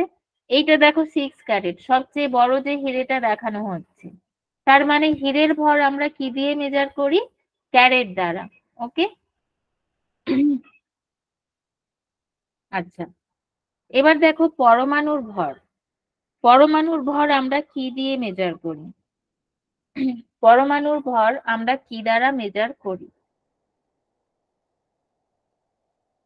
অ্যাটমিক মাস ইউনিট, ঠিক আছে? সংক্ষেপে যেটাকে বলা হয় AMU, মানে এটাকে বাংলায় বলছে পারমাণবিক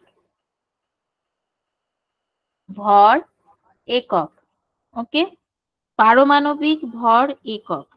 এই যে 1 mu, এটা ইকুয়াল টু আমরা বলতে পারি 1 mmu ইকুয়াল টু 1 ডালটন, ঠিক আছে? Equal to 1 Aston. এইভাবে আমরা এখানে বলতে পারি, ঠিক আছে? এবারে AMU, এই ব্যাপারটা ঠিক কি? 1 AMU, 1 AMU, এটা বললে কি বোঝাবে? দেখো, একটি কার্বন 12 পরমাণু, একটি কার্বন 12 পরমাণুর, এটাকে আমরা কিভাবে লিখি? C12, ঠিক আছে? কার্বন 12 পরমাণুর প্রকৃত ভরের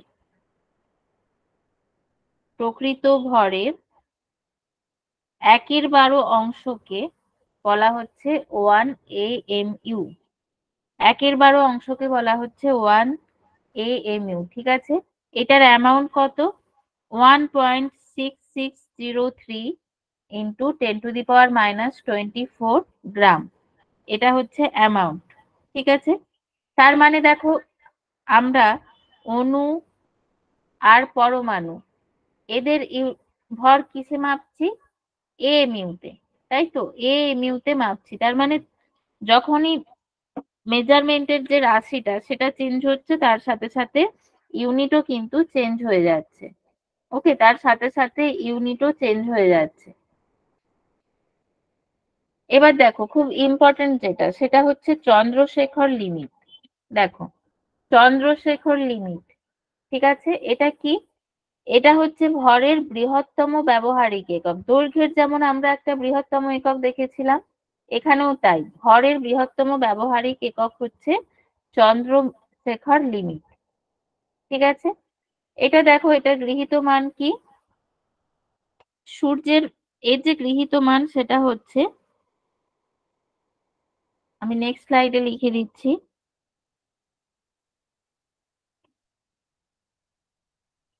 CSL, আচ্ছা 1 CSL ইকুয়াল টু 1.4 ইন্টু সূর্যের ভর।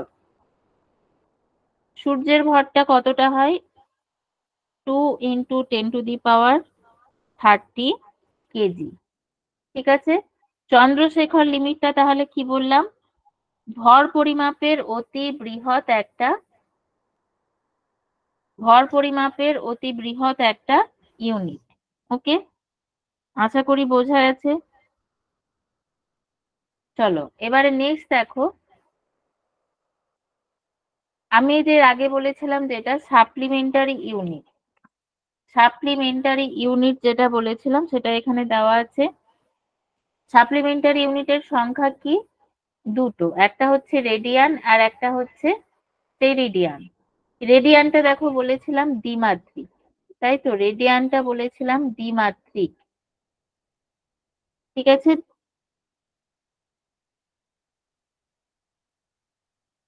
এখানে দেখো, এখানে যে অ্যাঙ্গেলটা, ঠিক আছে, এটা হচ্ছে প্লেন অ্যাঙ্গেল। এখানে যে অ্যাঙ্গেলটা সেটা হচ্ছে কোণ ইকুয়াল টু বৃত্তচাপ বাই ব্যাসার্ধ, বৃত্তচাপ বাই ব্যাসার্ধ।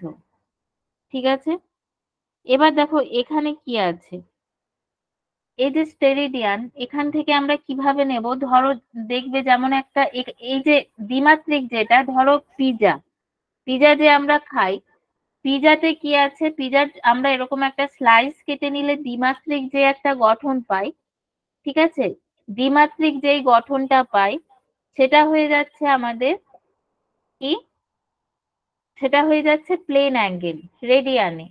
এবার স্টেরিডিয়ানটা কি দেখো, ধরো একটা তরমুজ, তরমুজ যখন বাজারে কিনতে যাও তখন দেখবে যে সেখান থেকে কি হয়, একটা শঙ্কু আকৃতির একটা তরমুজের পিস আমাদেরকে কেটে দেওয়া হয়, তাই তো, শঙ্কু আকৃতির একটা তরমুজের পিস কেটে দেওয়া হয় টেস্ট করার জন্য।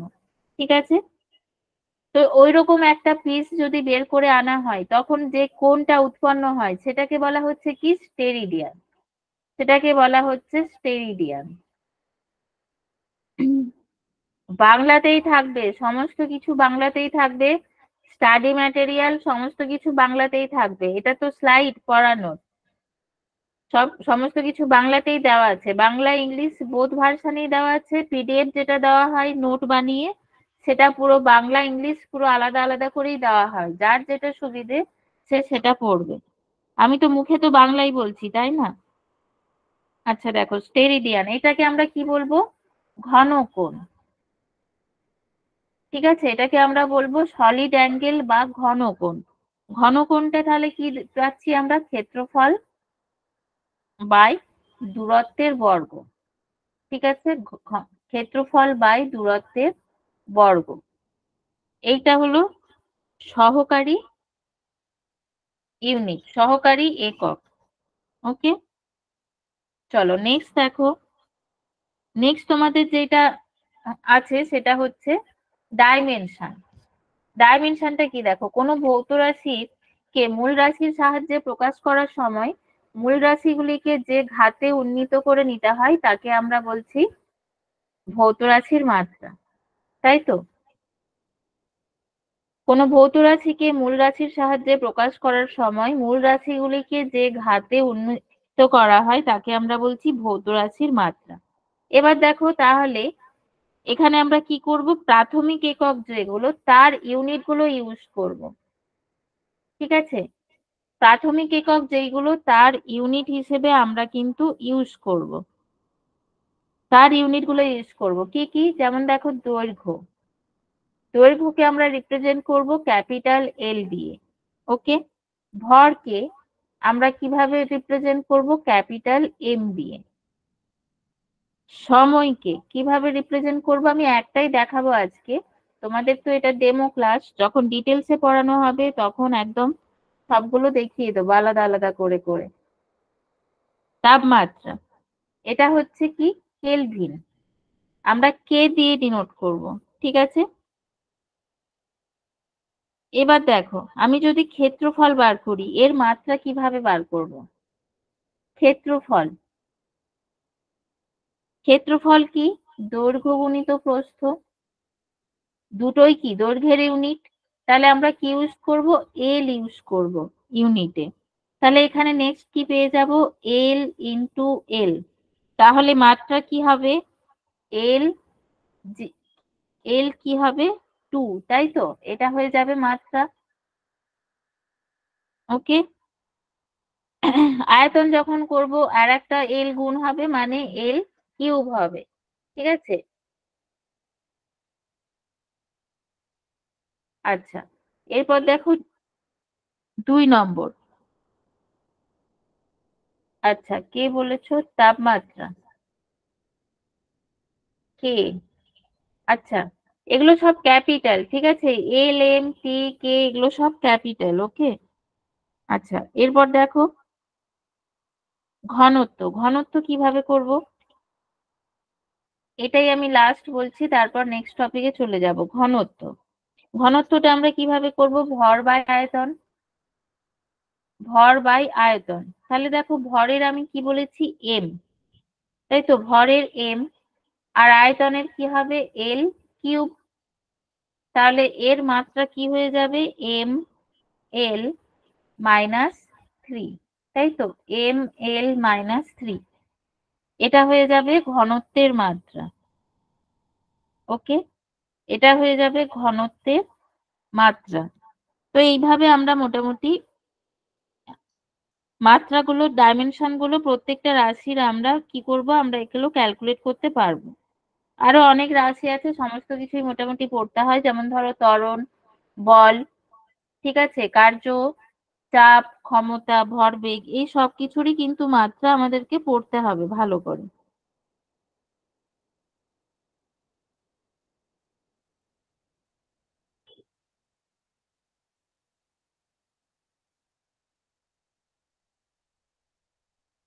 আচ্ছা, নেক্সট দেখো, ডাইমেনশনলেস কোয়ান্টিটি মানে এককবিহীন রাশি, ঠিক আছে, বা মাত্রাহীন রাশি কাদেরকে বলছে? মাত্রাহীন রাশি। দেখো দুটো যদি সম টাইপের রাশি হয়, ঠিক আছে, দুটি রাশি যদি সম টাইপের হয়, তো সেক্ষেত্রে কি হবে? দুটি রাশি সম টাইপের হলে সেক্ষেত্রে কি হবে? রাশিটি মাত্রাহীন হয়ে যাবে। সেক্ষেত্রে রাশিটা কি হবে? মাত্রাহীন হয়ে যাবে, তাই তো।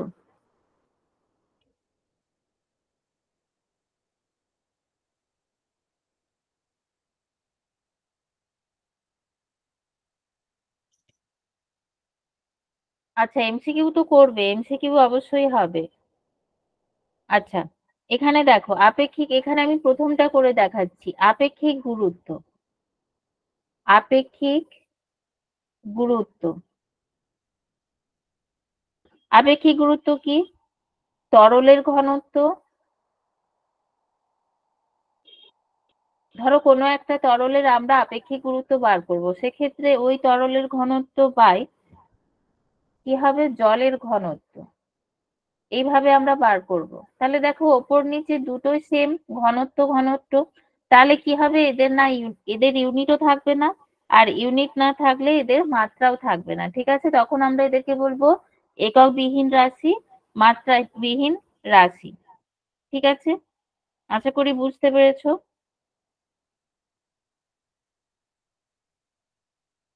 আচ্ছা চলো, এবারে একটা খুব ইম্পর্টেন্ট জিনিস বলবো, সেটা হচ্ছে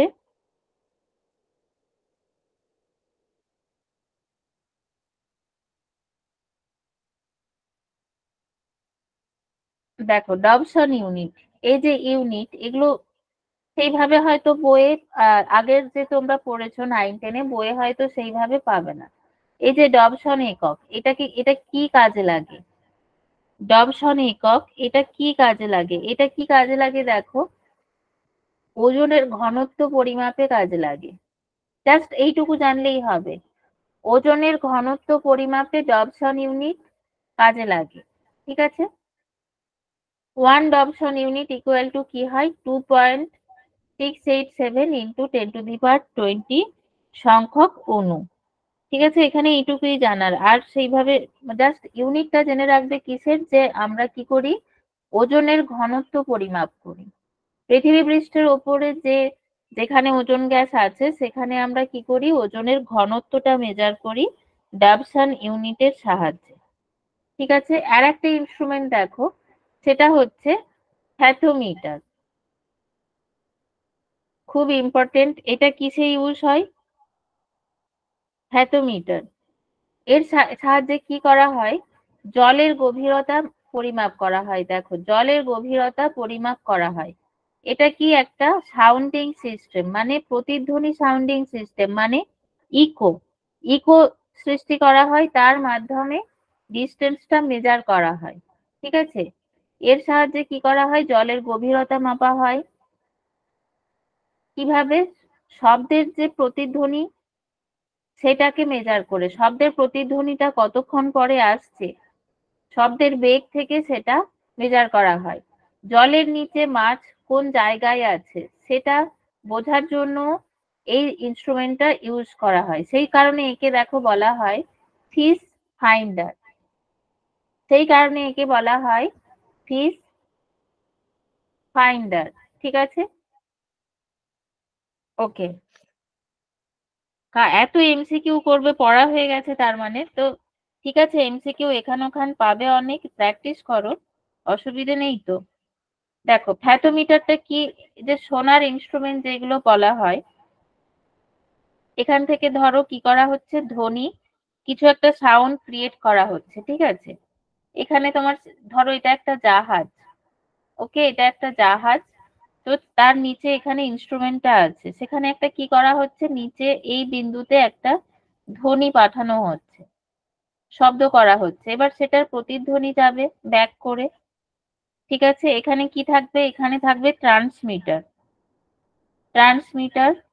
আর এখানে থাকবে রিসিভার, এখানে থাকবে রিসিভার, ওকে। এবারে এই যে ডিস্টেন্সটা, এটা ধরো ডি, তাহলে সাউন্ডটা প্রথমে গেল, তারপর ফিরে এলো রিফ্লেক্ট করে। তাহলে এই যে সমুদ্রের যে তলদেশ, এটা কতটা দূরে আছে, এই ডিস্টেন্সটা আমরা বার করে নিতে পারবো শব্দের বেগ থেকে, তাই তো। শব্দের বেগ থেকে বার করে নিতে পারবো, এর থেকে অঙ্কও আছে। তো সেগুলো সাউন্ডের চ্যাপ্টার মোটামুটি সেখানে পড়ানো হবে। তো ইউনিট মেজারমেন্টে আরো অনেক টপিকই আছে, ঠিক আছে। আরো অনেক টপিক, অনেকটাই কন্টেন্ট আরো আছে, তো আমি পুরোটা বললাম না আজকে, মোটামুটি তোমাদের যতটা আমার মনে হয়েছে বলা উচিত আমি ততটাই বললাম। এবার নেক্সট দেখো প্রিভিয়াস ইয়ারের কয়েকটা কোশ্চেন এর থেকে কি এসেছে দেখি। দেখো এসআই পদ্ধতিতে তাপমাত্রার একক কি, প্রিভিয়াস ইয়ারের কোশ্চেন, ঠিক আছে। এখানে যেগুলো আছে সবই ডব্লিউবিপি, যে পুলিশ এক্সাম হয়েছে প্রিভিয়াস ইয়ারে, তার কোশ্চেন গুলো মিলিয়ে মিশিয়ে আছে। দেখো ফার্স্ট কোয়েশ্চেনটা, এসআই পদ্ধতিতে তাপমাত্রার একক কি, অবশ্যই কি হবে, কেলভিন। কেলভিন হবে রাইট অ্যান্সার, একদম ঠিক বলেছো। পাস্কেল কি, চাপের একক। নিউটন হচ্ছে বলের একক, ঠিক আছে। ডাইনো হচ্ছে তোমার বলের একক, ওকে। পাস্কেল হচ্ছে চাপের একক, নিউটন এসআই পদ্ধতিতে বলের একক, আর ডাইন হচ্ছে সিজিএস পদ্ধতিতে বলের একক, সিজিএস পদ্ধতিতে বলের একক, ঠিক আছে। নেক্সট দেখো কোয়েশ্চেন, আর্দ্রতা পরিমাপ করার যন্ত্রের নাম কি, আর্দ্রতা পরিমাপ করার যন্ত্রের নাম কি,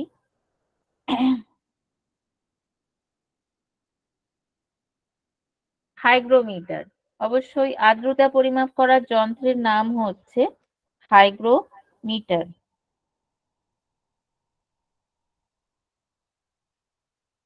থার্মোমিটার দিয়ে আমরা কি করি, টেম্পারেচার মেজার করি, ঠিক আছে। আচ্ছা, কিলোওয়াট ঘন্টা কিসের একক,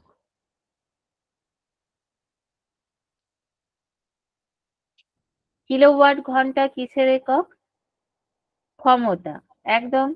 কিলোওয়াট ঘন্টা ক্ষমতার একক। ওডোমিটার, ওডোমিটার যন্ত্রের সাহায্যে আমরা কি মেজার করি বলো, ওডোমিটার।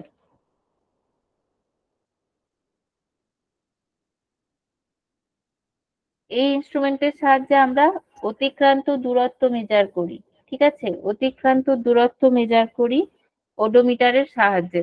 তাহলে দেখো ইউনিট মেজারমেন্ট থেকে প্রিভিয়াস ইয়ারে মোটামুটি এই কোশ্চেন গুলো এসেছে, আরো আছে কোশ্চেন, আমি লাস্ট 2-3টে সালের কোশ্চেন গুলো থেকেই নিয়েছি, ঠিক আছে। তো এইরকম তোমার এখানে এই যে মেজারমেন্ট করা হচ্ছে যন্ত্রের নাম, এগুলো ভীষণ ইম্পর্টেন্ট। এরও মোটামুটি একটা বড় লিস্ট পেয়ে যাবে, সবকিছু মেজার মানে ইনস্ট্রুমেন্টের নাম, তার দ্বারা কি কি পরিমাপ করা হয়, মোটামুটি পেয়ে যাবে সেগুলো, ঠিক আছে।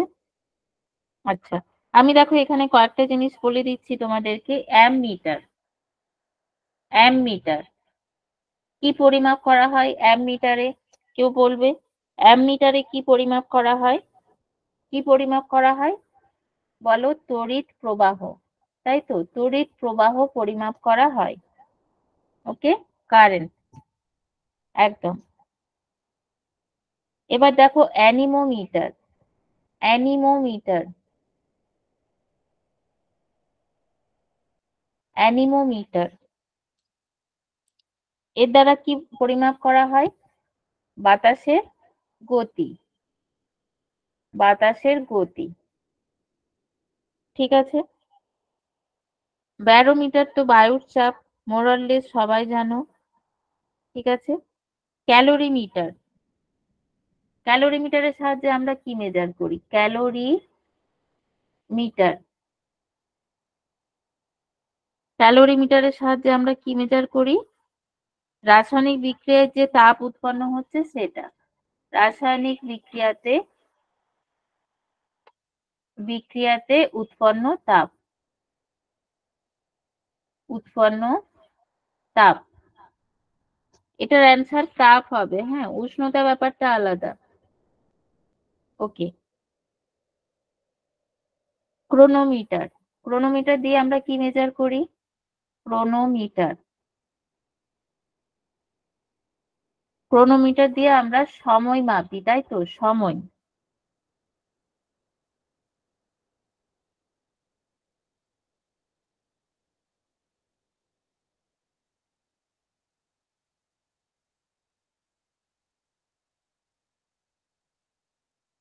আচ্ছা, হাইড্রোমিটার, হাইড্রোমিটার এটা দিয়ে আমরা কি মেজার করি? তরলের আপেক্ষিক গুরুত্ব, তরলের আপেক্ষিক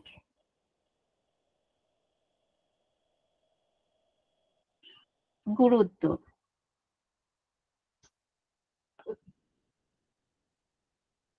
দেখো ম্যানোমিটার,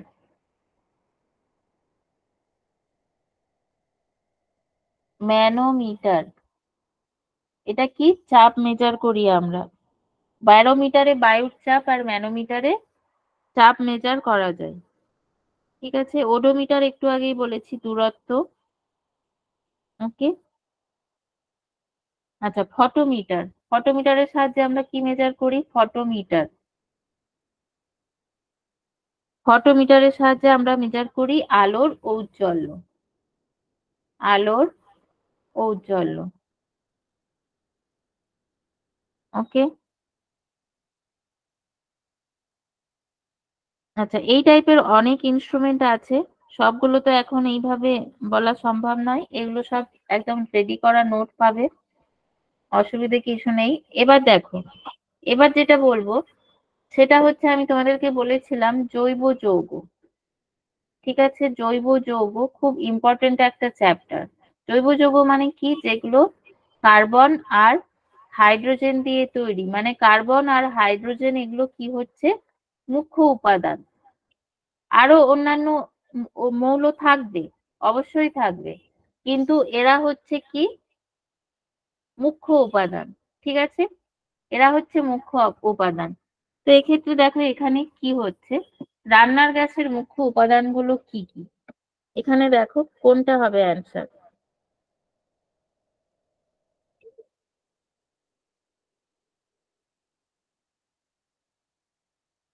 রান্নার গ্যাসের মুখ্য উপাদানগুলো কি কি? কি হবে? তরল বিউটেন, আইসোবিউটেন, তাই তো? এখানে অপশন অনুযায়ী অ্যান্সার হয়ে যাবে তরল বিউটেন, আইসোবিউটেন। ওকে।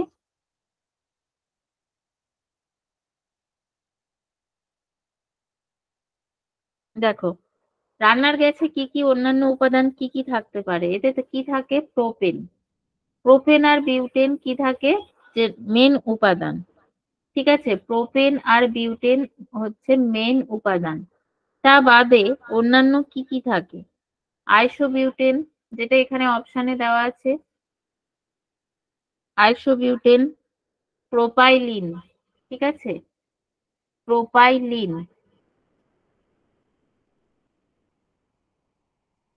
প্রোপাইলিন,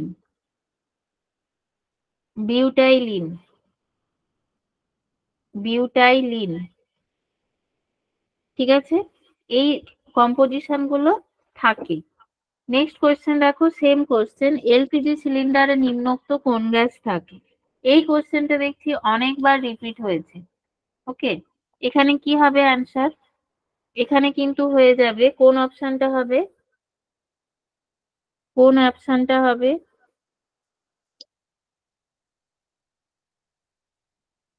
দেখো এখানে হয়ে যাবে আইসোবিউটেন, এই বিউটেন ও propane, option C.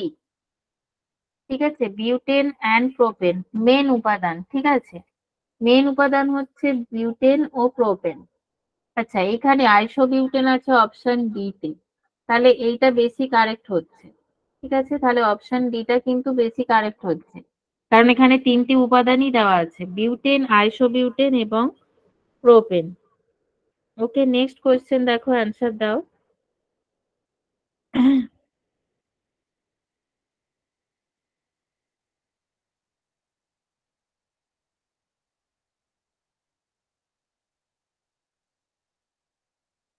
Option B, একদম কার্বন ডাই অক্সাইড এবং মিথেন।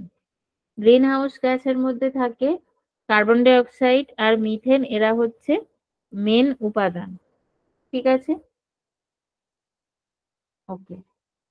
দেখো নেক্সট কোশ্চেন দেখো, পিতলকে খোলা হাওয়ায় রাখলে কিসের উপস্থিতিতে এর রং পরিবর্তন হয়?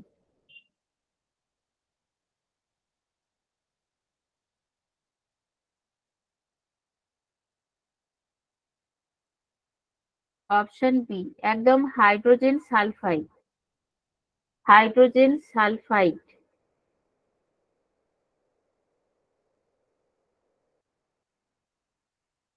দেখো আমি তোমাদের বলেছিলাম অর্গানিক কম্পাউন্ডটা একটুখানি বলে দিচ্ছি। অর্গানিক কম্পাউন্ড থেকে খুব কমন কোয়েশ্চেনই আছে, কয়েকটা জিনিস আমাদের জানতে হবে শুধু। ঠিক আছে, কয়েকটা জিনিস আমাদের জানতে হবে। যেমন ধরো রেকটিফাইড স্পিরিট, এতে কোন কোন যৌগ থাকে? এখানে আমি অ্যান্সার করেই রেখেছি, ইথাইল অ্যালকোহল। এবারে ব্যাপারটা যেটা, এগুলো কিভাবে পড়বে এবারে, এখানে দেখো অপশন যেগুলো আছে এখানে, সেগুলো সবই এখানে কিন্তু ডিসকাস করা আছে।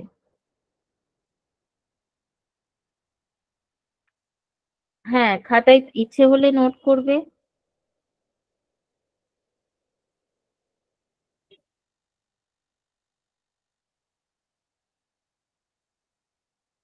আচ্ছা, কে দিয়েছো কোয়েশ্চেন? সনোমিটার দিয়ে কি করা হয়? আচ্ছা, কি লিখেছো? জ্যোতির্ময়। সনোমিটার দিয়ে কি করা হয়? সনোমিটার, সনো ফ্রম সাউন্ড, তাই তো? সনো মানে কি?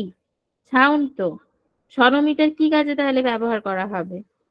শব্দের তরঙ্গের যে কম্পাঙ্ক, ঠিক আছে, সনোমিটার। সনোমিটার, এটা কি কাজে ব্যবহার করা হয়? সনোমিটারটা তোমার শব্দের যে তরঙ্গ, ঠিক আছে, সন মানে শব্দ, শব্দের যে তরঙ্গ তার কম্পাঙ্ক নির্ণয়ে ব্যবহার করা হয়। শব্দের কম্পাঙ্ক নির্ণয়ে ব্যবহার করা হয়, ঠিক আছে, সনোমিটার। অ্যান্সার পেয়েছো জ্যোতির্ময়। তোমাদেরকে স্যার বলে দেবেন কিভাবে আহ তোমার করবে, ঠিক আছে, পিডিএফ কোথায় পাবে সেগুলো তোমাদের স্যার বলে দেবেন।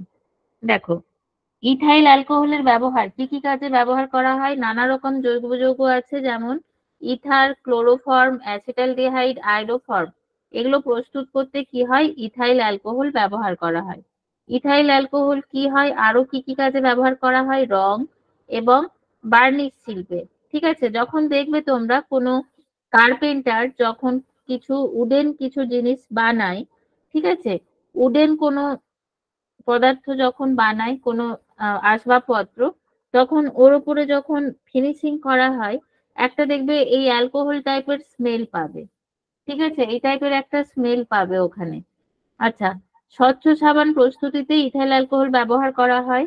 এখানে আরো দেখো অনেক উদাহরণ এখানে দেওয়া আছে, অনেক ব্যবহার এখানে দেওয়া আছে। ঠিক আছে, জীবাণুনাশক রূপে ইথানল ব্যবহার করা হয়।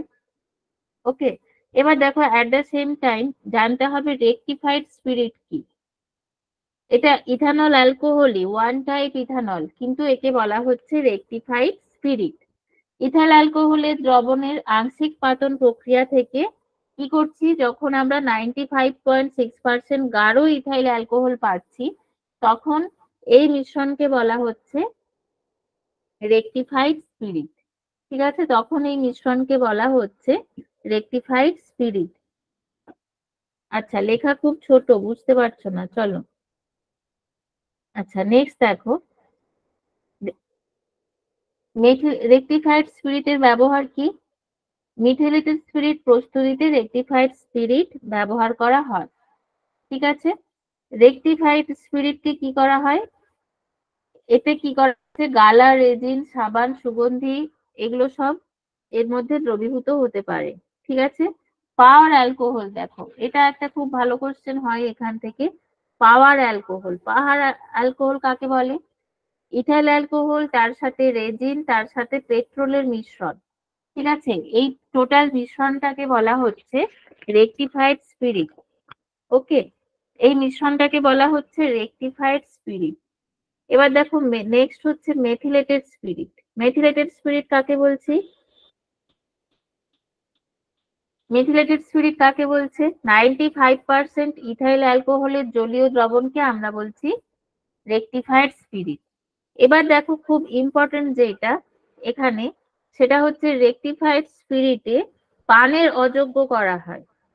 যেটা খুব ইম্পর্টেন্ট, পানের অযোগ্য করার জন্য কি করা হয়, এর সঙ্গে সামান্য মিথাইল অ্যালকোহল মিশিয়ে দেওয়া হয়।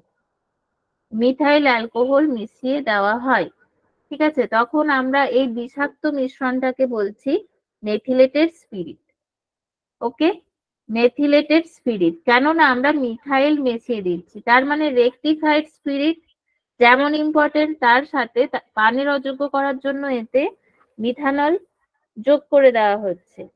ঠিক আছে, মিথানল যোগ করে দেওয়া হচ্ছে, তো সেক্ষেত্রে কি হচ্ছে, এটা পানের অযোগ্য হচ্ছে, একে আমরা বলছি মেথিলেটেড স্পিরিট। এবার দেখো নেক্সট কোশ্চেন, রবার, চর্বি, তেল, মোম ইত্যাদি দ্রাবক হিসেবে কোন যৌগ ব্যবহার করা হয়? কোন যৌগ ব্যবহার করা হচ্ছে, কি ব্যবহার করা হয়? ক্লোরোফর্ম। ঠিক আছে, ক্লোরোফর্ম ব্যবহার করা হয়। ক্লোরোফর্মের ব্যবহার কি? শল্য চিকিৎসায় চেতানুনাশক রূপে, সবাই জানো তোমরা, মেনলি যেটা ব্যবহার করা হয়। পরীক্ষাগারে বিকারক হিসেবে, ওষুধ প্রস্তুতিতে, অবশ্যই সব কাজেই ব্যবহার করা হয়। এবার দেখো নেক্সট, তাপ উৎপাদক জ্বালানি হিসেবে কোন যৌগ ব্যবহার করা হয়? কোন যৌগ ব্যবহার করা হচ্ছে? মিথেন। তাপ উৎপাদক জ্বালানি হিসেবে মিথেন ব্যবহার করা হয়। এই যে মিথেন, এটা কিন্তু ভেরি মাচ ইম্পর্টেন্ট একটা যৌগ, এর সম্বন্ধে আমাদের জানতে হবে। কি, মিথেনকে আমরা মার্স গ্যাস বলি, মার্স গ্যাস। ঠিক আছে, মিথেনকে আমরা মার্স গ্যাস বলি, কেন না পচা কোনো জায়গা থেকে, পচা কোনো মানে এর যে উৎসটা সেটা হচ্ছে কোনো দ্রব্য যখন পচে যায় সেখান থেকে মিথেন গ্যাসটা তৈরি হয়। মিথেন,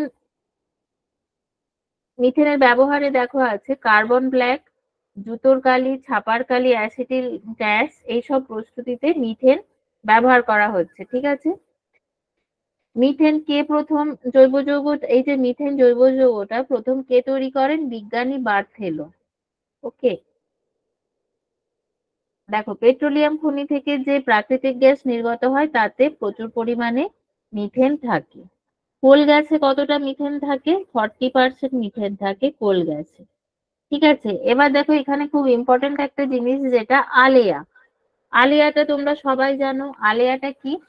জলাভূমিতে গাছপালা যখন পচে টচে যায় তখন কি হয়, সেখান থেকে মিথেন গ্যাস উৎপন্ন হয়, এই জন্য একে মার্স গ্যাস বলে, যেটা আমি একটু আগেই বলেছি। এবারে মার্স গ্যাসের মধ্যে কি থাকে, কি থাকে যার জন্য এই স্মেলটা আসে, সেটা হচ্ছে হাইড্রোজেন ফসফাইড। মার্স গ্যাসের মধ্যে থাকে হাইড্রোজেন ফসফাইড। ঠিক আছে, এই যে হাইড্রোজেন ফসফাইড, এটা কি হয়, বায়ুর সংস্পর্শে এলে জ্বলে ওঠে। ওকে, হাইড্রোজেন সালফাইড মানে ফসফিন আর ফসফরাস ডাইহাইড্রাইড একসাথে থাকছে, সেখান থেকে তৈরি হয়। এবার কি হয়, বায়ুর সংস্পর্শে এলে ফসফিন নিজে জ্বলে উঠছে, তো সেই কারণে সেখানে কি হয়, আগুন ধরে যায়, একে আমরা বলছি আলেয়া। ওকে, আলেয়া কিন্তু কোনো ভৌতিক বিষয় নয়, এটাকে আমরা বলছি আলেয়া। আচ্ছা, মিথেন গ্যাস কিন্তু বায়োগ্যাসেরও একটা উপাদান। ঠিক আছে, গোবর গ্যাস যে তৈরি হচ্ছে জ্বালানি হিসেবে, তার প্রধান উপাদান হচ্ছে মিথেন। এখানে দেখো মিথেনের অনেক ব্যবহার দেওয়া আছে। এবার দেখো মিথেনকে সুইট গ্যাস বলে কেন? কেন বলে মিথেনকে সুইট গ্যাস?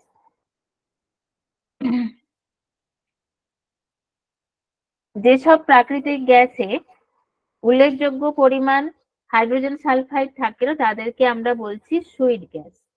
ঠিক আছে, এবার দেখো মিথেন হাইড্রেটকে ফায়ার আইস বলে কেন? এইরকম ছোট ছোট এখানে অনেক কোশ্চেন দেওয়া আছে।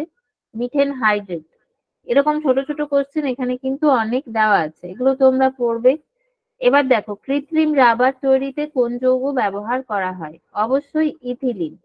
ইথিলিনের স্ট্রাকচার কিরকম? এই টাইপের হয়, CH2 মাঝে ডবল বন্ড তারপর CH2, তাই তো? এটা হলো ইথিলিনের স্ট্রাকচার। অ্যাসিটিলিনের স্ট্রাকচার কি? মাঝে ট্রিপল বন্ড থাকে, দেখো তিনটে বন্ড থাকে, এটা হলো অ্যাসিটিলিন। ওকে, ভিনিগার মিথেনটা তো তোমরা সবাই জানো, এটা কি? CH4। CH4 এটা কিন্তু সবচেয়ে ক্ষুদ্রতম হাইড্রোকার্বন। CH4 এর আর একটা পরিচয় আছে, ঠিক আছে? এটা হচ্ছে সবচেয়ে ক্ষুদ্র হাইড্রোকার্বন।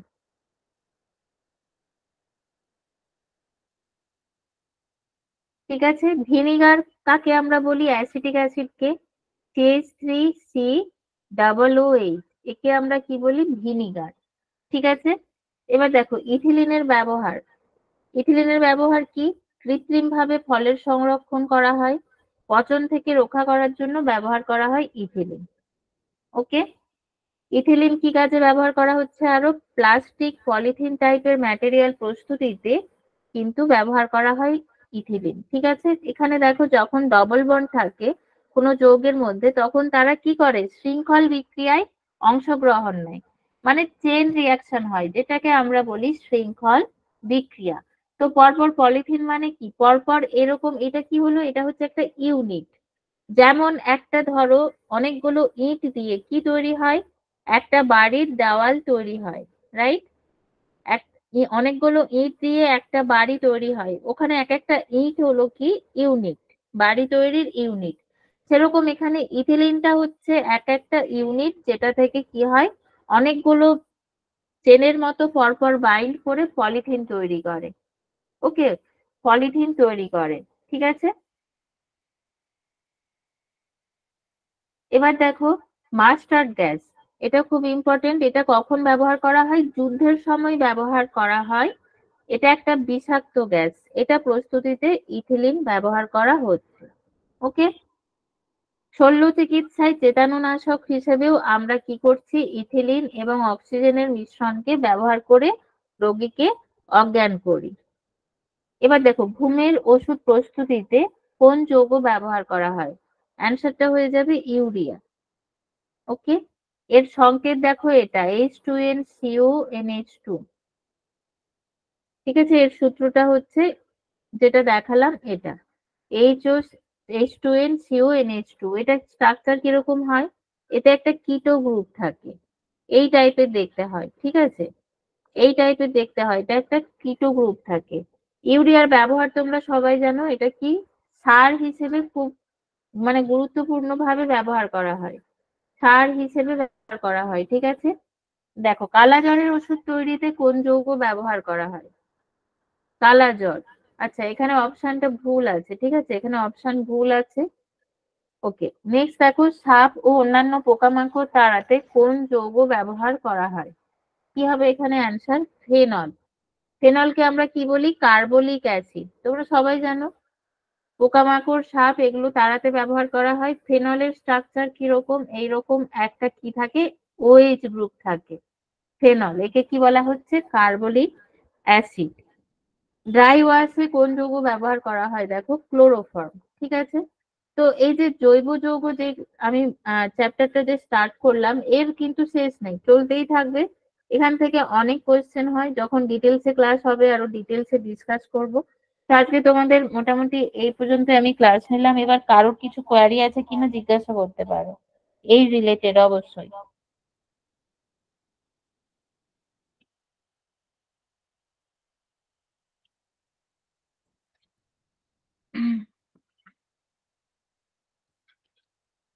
আচ্ছা, কে বলছো? একক বিহীন রাশি একটা বললে ভালো হয়। ওকে, আছো তুমি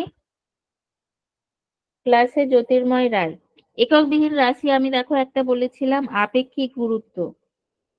আপেক্ষিক গুরুত্ব একটা বলেছিলাম, দুটো সমজাতীয় রাশি অনুপাত হয়, এর কিন্তু একক নেই। ঠিক আছে, এর একক নেই। সেম ভাবে আরো আছে, আরো এক্সাম্পল আমি তোমাকে দিতে পারি। ওয়েট, দেখো, একক বিহীন রাশি, এখানে আমি এক্সাম্পল দিচ্ছি একক বিহীন রাশি।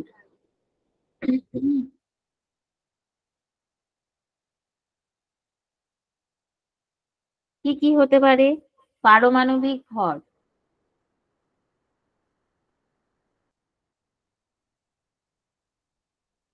বিকৃতি, আপেক্ষিক আর্দ্রতা।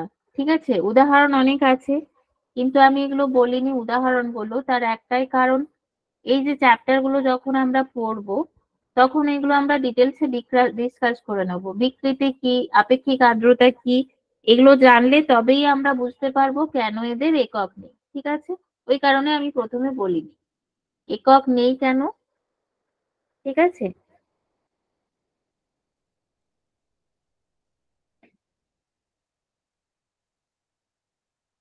ওকে, থ্যাংক ইউ সবাইকে। আমি তাহলে ক্লাসটা এন্ড করছি এখানে। ওকে, চলো, গুড নাইট, সবাই ভালো করে প্রিপারেশন নাও, সবাইকে অনেক শুভেচ্ছা রইলো এক্সামের জন্য। এক্সাম তো ক্র্যাক করতেই হবে, তাই তো? এক্সাম ক্র্যাক করতেই হবে।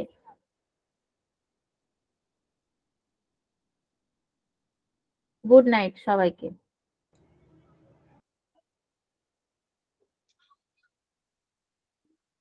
Thank you madam. আশা করি সবার ক্লাসটা ভালো লেগেছে। আমি গ্রুপটা ওপেন করে দিচ্ছি, আমি 2 মিনিটের বেশি সময় নেব না। তোমরা একটু গ্রুপে ফিডব্যাক শেয়ার করো। আমি বলবো যে সবাই ফিডব্যাক শেয়ার করার দরকার নেই, যাদের মনে হচ্ছে অসুবিধা রয়েছে, লিখতে প্রবলেম রয়েছে, অন্য কিছু ইস্যু রয়েছে, লিখো না। কিন্তু আমি বলবো 5 জন লেখো অন্তত একটা দুটো লাইনে। কারণ আমি আবারও বলছি যে আমরা এমন কেউ নই যে আমরা সবকিছু জানি, আমাদের কোনো ভুল হয় না। তুমি সেটাই লেখো যে এইগুলো ভালো লাগেনি, এগুলো ভুল হয়নি, সেটাও লেখো। আর যদি ভালো লেগেছে সেইগুলো লেখো। আমি গ্রুপটা ওপেন করে দিচ্ছি, আমি 2 মিনিটের বেশি সময় নেব না। কিন্তু প্লিজ এগুলো লিখবে না ভালো, থ্যাংক ইউ, পিডিএফ দিন, এগুলো প্লিজ লিখবে না। বারবার বলছি প্লিজ এগুলো লিখবে না। পিডিএফ দিন, রেকর্ডিং ভিডিও দেবেন, আমি ক্লাস করছিলাম, আমি ক্লাস থেকে বেরিয়ে গেছি, প্লিজ এগুলো লিখবে না। আমরা সবাই ম্যাচিওর, এই কথাগুলো প্লিজ বোঝার চেষ্টা করো। আমি চাই যে 2 জন 5 জন ফিডব্যাক দাও, তাতেই হবে। কিন্তু উল্টো পাল্টা কিছু লিখবে না। পিডিএফ দিন, আমি ক্লাস করতে পারিনি, আমার জ্বর হয়ে গেছিল, আমার শরীর খারাপ, আমি ঘুমিয়ে পড়েছিলাম, একটু একটা দুটো লাইনে যদি দাও। আমি বলছি যারা দারুণ লিখছো তাতেও দিও না। আমি বলবো যারা লিখছো এরকম দারুণ হয়েছে বা কিছু খুব ভালো, আমি বলবো তারা লিখো না, থ্যাংক ইউ স্যার লিখো না, প্লিজ। প্লিজ এইটুকু বোঝাচ্ছে, বাংলাতে বলছি তো, লিখো না, সবাই ফিডব্যাক দিও না, প্লিজ লিখো না, প্লিজ লিখো না। অ্যাটলিস্ট একটা দুটো লাইনে করো,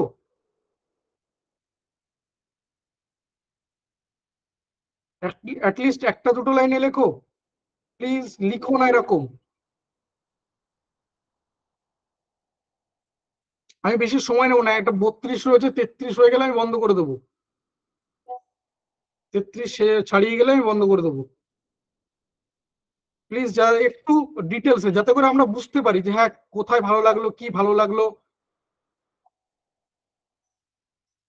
একটু প্লিজ সেটা একটু লেখো। আমি বেশি সময় নেবো না, বা তোমার সবার কাছে আমি বলছিও না।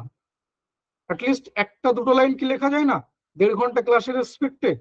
এটুকু বলতে চাইছি।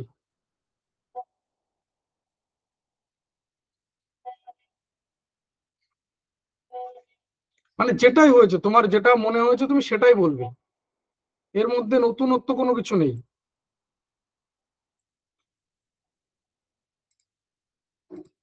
আমি এটার পরই তোমার এটা শেয়ার করে দিচ্ছি।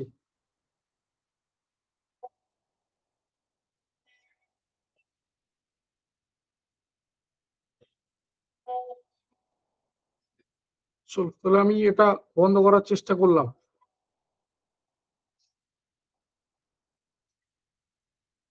আমি আবারও বলছি যে আমাদের একটা ক্লাসে এটা কখনোই সম্ভব নয় যে আমরা সবকিছু বলে দিতে পারবো বা সবকিছু ডিসকাস করতে পারবো, কিন্তু একটু ধৈর্য রাখো যদি, তাহলে বোধহয় তুমি ঠিক তুমি যেটা চাইছো সেটা হবে নিশ্চয়ই। ঠিক আছে, এবার আমি চলে আসছি। দেখো, কোডটা শেয়ার করেছি, মনে রাখবে সিক্রেট কোডটা যেরকম যা বলা আছে সেটা তোমাকে পাঠাতে হবে। কখনো স্ক্রিনশট তুলে বা ছবি তুলে পাঠাবে না। মোবাইল নাম্বার কিন্তু আলাদা আলাদা থাকবে। এই নাম্বারটার সাথে তোমরা কেউ পরিচিত না, একদম নতুন একটা নাম্বার। ঠিক আছে, কারণ এটা ম্যানুয়ালি করা হবে না, এটা কিন্তু সফটওয়্যারে করবে। তো সফটওয়্যারে যখন করছে ও কিন্তু কোনো স্ক্রিনশট বা ছবি রিড করতে পারে না, শুধু তোমাকে লিখতে হবে কোডটা কি সেটা তোমাকে কিন্তু লিখে দিতে হবে। আমি স্ক্রিনশটটা শেয়ার করছি, দেখো, কোডটা শেয়ার করছি, দেখো, তোমরা সবাই বুঝতে পারবে। দেখে নাও, এখানে পুরো স্পষ্ট আমি দিয়েছি, আশা করি সবাই দেখতে পাচ্ছ। আগামীকাল কিসের ক্লাস রয়েছে তোমরা সবাই জানো। আগামীকাল ক্লাস রয়েছে, এটা কিন্তু স্ক্রিনশট নয়, কোড নয়, কোড সেকেন্ড পেজে রয়েছে, কোড সেকেন্ড পেজে রয়েছে। আগামীকাল ক্লাস রয়েছে স্ট্যাটিক জিকে কারেন্ট অ্যাফেয়ার্স। আগামীকাল static GK current affairs class থাকবে। দেখো কি কি করবে কি কি করবে না। প্রথম কথা, সিক্রেট কোড শুধুমাত্র হোয়াটসঅ্যাপে টাইপ করে লিখে পাঠাবে, টাইপ করে লিখে পাঠাবে, স্ক্রিনশট বা ছবি তুলে পাঠাবে না। এরপর যদি তোমার কাছে রেকর্ডিং ভিডিও পিডিএফ না যায়, আমার দিকে আঙুল তুলতে পারবে না। এবং এটা আমি ম্যানুয়ালি করছি না যে আমি তোমাকে নাম্বার ধরে পাঠাচ্ছি, নয়, আমি রাত্রেবেলা এটাকে সেট করে রাখবো, তারপর চলে যাবে। অর্থাৎ আমি কিন্তু পাঠাচ্ছি না, এটা সফটওয়্যারে সেট করা হচ্ছে। বারবার প্লিজ বোঝার চেষ্টা করো এটা। তাই এটাকে টাইপ করে লিখে পাঠাবে। নেক্সট, সিক্রেট কোড শুধুমাত্র হোয়াটসঅ্যাপ করে পাঠাবে, অন্য কোনো ভাবে পাঠাবে না। মানে কেউ টেক্সট মেসেজ করলে বা অন্য কোনো ভাবে করলে, টেলিগ্রামে মেসেজ করলে হবে না, শুধুমাত্র হোয়াটসঅ্যাপ করতে হবে। নিচে দেওয়া মোবাইল নাম্বার হোয়াটসঅ্যাপ করবে, নিচে দেওয়া মোবাইল নাম্বার নিচে রয়েছে, আমি আসছি, নিচে মোবাইল নাম্বার দেওয়া আছে, সেই নাম্বারে করতে হবে। আর কি মনে রাখো, এটা সিক্রেট কোড, মানে এটার মধ্যে সিক্রেট মানে জানি গোপনীয়তা। তাই প্রত্যেকবার সিক্রেট কোড কিন্তু পাল্টে যাবে। অর্থাৎ আজকে যে সিক্রেট কোড রয়েছে আগামীকাল পাল্টে যাবে, আজকে যে নাম্বার রয়েছে আগামীকাল পাল্টে যাবে। এই যে বলা আছে সেই হিসাবে হোয়াটসঅ্যাপ নাম্বারও পাল্টাবে। ঠিক আছে, এটা সিক্রেট কোড, অর্থাৎ এটা কিন্তু একটা গোপন কোড। গোপন মানে যখনই তোমার সাথে শেয়ার করা হয়ে যাচ্ছে তখন কিন্তু আর তা গোপন থাকছে না। তাই আগামীকাল আবারও নতুন সিক্রেট কোড আসবে। অনেকেই ব্যাপারটা থাকো যে একবার শেয়ার করলাম বারবার একই জিনিস শেয়ার করব, তাদের কাছে কিন্তু যাবে না। কারণ আমি যদি নিজে পাঠাতাম তাহলে যেত, যে ঠিক আছে পাঠিয়েছে, অন্তত বুঝতে পারছি ক্লাসটা করেছে, তা নয়। কিন্তু সফটওয়্যারও এটুকুই বোঝে যে এটা যদি পড়ে ঠিক হয় তাহলে ও পাঠাবে, আদারওয়াইজ পাঠাবে না। আমি কোডটা শেয়ার করছি, কোড হচ্ছে এটা, এটা তোমাকে লিখে পাঠাতে হবে, টার্গেট পুলিশ জব। আর এইটা হচ্ছে হোয়াটসঅ্যাপ নাম্বার, মনে রাখবে এই নাম্বারটাই হোয়াটসঅ্যাপ করতে হবে। এটা কিন্তু গ্রুপেও নেই, তুমি যে গ্রুপে রয়েছো সেই গ্রুপে কিন্তু এই হোয়াটসঅ্যাপ নাম্বার নেই, তুমি যে গ্রুপে রয়েছো সেই গ্রুপে কিন্তু এই হোয়াটসঅ্যাপ নাম্বার নেই। তাই এই নাম্বারটাই কিন্তু হোয়াটসঅ্যাপ করতে হবে, এটা একদম পুরো নতুন নাম্বার। ঠিক আছে, টার্গেট পুলিশ জব, এটাই হচ্ছে আমাদের আজকের কোড। এবার আমি বলে রাখি, এটা আমি 10:30 পর্যন্ত সময় দিচ্ছি, 10:30। 10:30টার পর যদি কারোর কোড আমার কাছে এসে পৌঁছায় তাহলে কিন্তু আর তার কাছে রেকর্ডিং ভিডিও পিডিএফ নোটস যাবে না। রাত 10:30টার পর যদি কারোর কাছে এসে পৌঁছায়, অর্থাৎ এখনো প্রায় 1 ঘন্টা সময় রয়েছে, এখনো প্রায় 1 ঘন্টা। আশা করি এইটুকু লিখতে তোমার এত সময় লাগবে না, ঠিক তো? আশা করি বোঝা গেছে। যারা বলছো সিক্রেট কোড দিন সিক্রেট কোড দিন, তারা ভাবো একবার যে এইটুকু ধৈর্য নেই, এইটুকু ধৈর্য নেই। তুমি 37-এ মেসেজ করছো, আমি 37-এ ওটা শেয়ার করেছি। বাবা আরেকটু নিজেকে রিস্ট্রাকচার করো, তা না হলে হারিয়ে যাবে, হারিয়ে যাবে। আমি আবারও বলছি, বিশ্বাস রাখো, হারিয়ে যাবে, খুঁজে পাবে না নিজেকে, কোনো প্রবলেম হবে না। আমি বলছি তো, দেখো ওটা শুধু হাইলাইট করা আছে মাত্র। তুমি হোয়াটসঅ্যাপের মধ্যে লিখবে টার্গেট পুলিশ জব, শুধু এইটুকু লিখবে আর পাঠাবে এই নাম্বারটা 9330372977। আবারও বলছি এই নাম্বারটা কিন্তু গ্রুপেও নেই, তাই এই নাম্বারটা তোমাকে পাঠাতে হবে। আগামীকাল আবারও মোবাইল নাম্বার পাল্টে যাবে, আগামীকাল আবারও সিক্রেট কোড পাল্টে যাবে, কারণ এটা সিক্রেট, গোপন। যদি একই থাকতো তাহলে সবার কাছে রেকর্ডিং ভিডিও পিডিএফ নোটস পৌঁছে যাবে। আশা করি সবাই বুঝতে পেরেছো, আর কারোর কোথাও কোনো অসুবিধা নেই। ঠিক আছে, 933030372977 এটাই আমাদের সিক্রেট কোড, সিক্রেট নাম্বার। আর সিক্রেট কোড হচ্ছে টার্গেট পুলিশ জব, শুধু এইটুকু লিখে পাঠাবে, ঠিক আছে? আর সেকেন্ড কথা যেটা, যে বারবার মেসেজ করবে না, আজ রাত্রের মধ্যে তোমার কাছে রেকর্ডিং ভিডিও পিডিএফ নোটস পৌঁছে যাবে। আবারও বলছি, আজ রাত্রের মধ্যে, এবং আমি রাত্রের মধ্যে